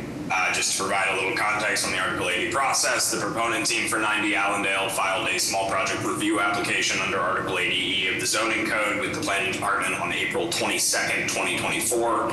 The public comment period for this filing was open and extended until May 31st, 2024. The Planning Department hosted a virtual public meeting via Zoom on May 20th, 2024. Meeting was advertised in the local newspapers, posted on the Planning Department's calendar. The meeting was well attended. An email notification was also sent out to the subscriber of the Planning Department's West Roxbury distribution list and Jamaica Plain distribution list. And then subsequently, the project was brought before and approved by the BPDA board on September 12th of 2024. I would be happy to answer any other questions from the members that they may have related to the Article 80 process. Thank you. Thank you. Tony? Hello, my name is Tony Lacasse. I live at 102 Fletcher Street in Rosendale. The first thing I'd like to do is I need to provide a correction. The architect has repeatedly referred to the urban wild as only 10 acres. It's actually 100 acres. This is Allendale Woods is a Boston park. It's considered the gem of the urban wilds. And in fact, the urban wilds have really taken off in the last 5 or 6 years under the dedication of all the employees there. And hundreds of thousands of dollars have been invested into the space, as well as thousands of hours of volunteer labor. What this particular development is a blatant exploitation of both the neighborhood effort and the city's investment in this space. The area was zoned as single family in the early 1990s in a very deliberate process, and the purpose was to keep development from the Faulkner Hospital from moving down Allendale Road. And what's happened now is that this investor bought this property with fully aware that there was a large opposition. The adjacent property, which has been approved, is still in court in terms of land court. The significance of this property is that urban wilds are intended for largely, they're almost like a national park. They're there for wildlife and for a real ability for Boston residents to be able to get into a space that is away from any kind of obvious development. And in this case, immediately below this site, white-tailed deer regularly bed down within probably 75 yards of the proposed location of this site. There are coyotes that are in there, and also Boston has only 2 vernal pool sites in the entire city. And one of those is immediately downstream of this and has been the subject, particularly with the Conservation Commission, of a lot of work around this. And they're still concerned that given the amount of construction on such a steep slope, that the vernal pool could be impacted or destroyed. In fact, what I would like to see is I'd like to see a $250,000 bond posted by the developer so that if that vernal pool is ruined during or after construction, that there will be sufficient money to restore it. Also within the woods, there are fisher cats. For people who aren't familiar with fisher cats are a very large weasel that are generally considered almost a wilderness animal. And to have them present in this space is pretty remarkable. There are Cooper's hawks, which are small woodland hawk. There are great blue heron. There's other types of wading birds that are common to this space. And so in this particular case, this development seeks to be able to have, it's going to be with 45-foot buildings on a steep slope. It will be able to be seen throughout about a third of the entire Allendale Woods area, which is essentially destroying the purpose of the idea of the urban wild. And it'll affect also the use of the wildlife in that area. If it were to be approved, I'd ask that the board make contingencies that all lighting, both from the interior and also in terms of anything on the roads, be sufficiently modernized to minimize any kind of light intrusion into the woods. The other thing that actually is also particularly galling on this, is that this is purposefully an 8-unit development to fall below the threshold that would require 1 unit of affordable housing. These units will sell for $2 to $2.5 million. That will be from $16 to $20 million in total, and that's going to be going into the pocket of just the developer and to provide ultra housing for the wealthy. That's going to denigrate a Boston Park. I ask the board to protect Boston Parks and to say no to this kind of development because it will happen throughout the rest of the city. Thank you. Frank O'Brien?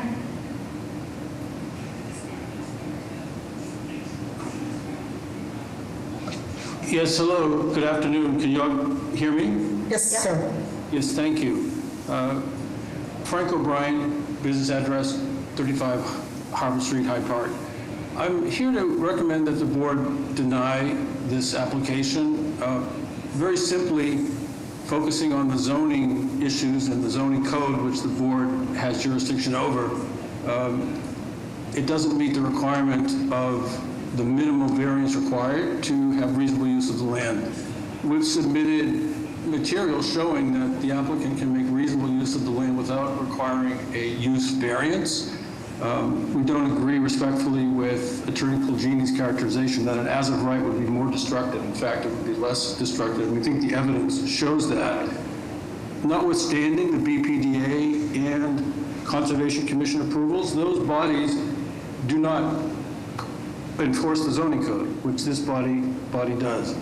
And there's a well-established path if the city wants to increase density in less dense neighborhoods like Allendale, and that's through application for a petition for a zoning change.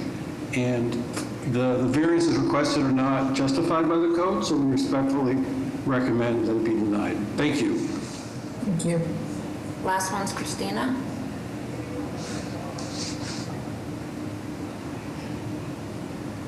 Can you all hear me? Yes, ma'am. Oh, great. So I live directly across the street from the proposed development at 103 Allendale Street. And again, I actually share the similar concern as the person before me regarding the zoning, because we recently just bought into this. We looked around, everything around us was zoned single family. And now it seems like every time a house is sold, it could turn into anything. It could be a condo or it could be townhouses based simply on this variance. And so what I would like is that if they really want projects like this to go through, then let's rezone the entire neighborhood properly. Let's put it so there's actually a sidewalk on both sides of the street and crosswalk to get across the street. Let's make the bus that accesses the orange line come more than hourly. Because basically it's this weird thing where we're trying to make it more dense, but just through every single time a house is sold, it could turn into anything instead of staying single family home. So as a resident, it's just kind of frustrating and confusing. I wouldn't have a problem to it being for single-family homes, but I don't like how it keeps changing into condos or townhouses when that goes directly against the zoning code. Thank you. There's no other hands. Madam Chair, may I have a minute just to respond quickly? Yes, please. For some reason, my camera went out. I think whatever somebody else said earlier is contagious. I just want to bring up the first issue that was brought up with respect to the vernal pool and any impacts on the urban wild. As I said, we went through a 2-year process. The commissioner of the Conservation Commission stated that for a project this size, it was the most in-depth analysis anybody has done. It was an independent peer review, which they hire a company that is unassociated with us at all, and they came back with their findings, and that company came back and said that we are 100% in compliance with all of this. With respect to the 2 families, this is the BPDA, if you can just, I'll just take 1 minute. This is their words, not our words. These are the landscape architects and the architects and the planners of the BPDA. The proposed project aligns with the preservation goals of the open space and recreation plan with respect to the Allendale Woods through its conservation of the forested area of the parcel. Staff find the proposed project design reflects a balance of the policy goals of creation of new housing, conservation of Boston's urban tree canopy, to preserve open space in the rear half of this project. Proponents will include certain restrictions. The significant setbacks from the stream on the project site offer the opportunity to preserve potential wetland and vegetation on site. The open space and recreation plan recognized in this area that Jamaica Plain and West Roxbury are non-forested wetlands dominated by diverse collection of native species. This is determined by the zoning relief is warranted due to the unique conditions of the project site. The balance of parcel could be subdivided to approximately 8,000 square foot lots, and a subdivision such as this would yield a consistent with zoning, and it would be, as of right, a proposed 8 detached homes, excuse me, will share a common driveway paved with permeable pavers, and the proposed use and site design have been reviewed in attention to minimizing mature canopy, clear cutting, maximizing permeable surface area, and preserving the character of this area in Jamaica Plain. So we're deeding half of this property to the urban wild. This will prevent down the road any company coming in and doing a larger scale development. We have 16 units permitted to our left that has been adjudicated fully. And on the other side, we have 100 units that are associated with the spring house. This is a project that went through extensive review, not just by the BPDA, parks, but also by conservation. Thank you. Thank you. Are there other questions from the board? Hearing none, is there a motion?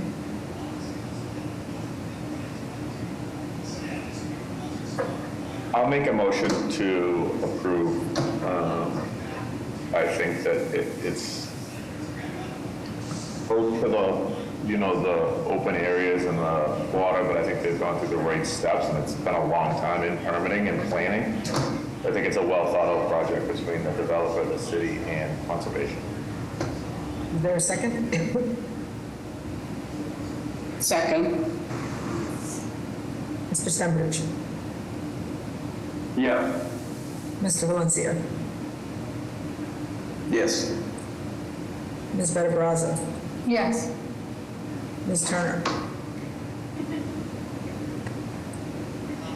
Sorry, Ms. Turner? She's on mute. I apologize, yes. Okay, thank you. Ms. Pinato? Yes. Mr. Collins? Yes. Chair votes yes, the motion carries. Thank you, everybody. Enjoy the rest of your day. And let's take a 15-minute break.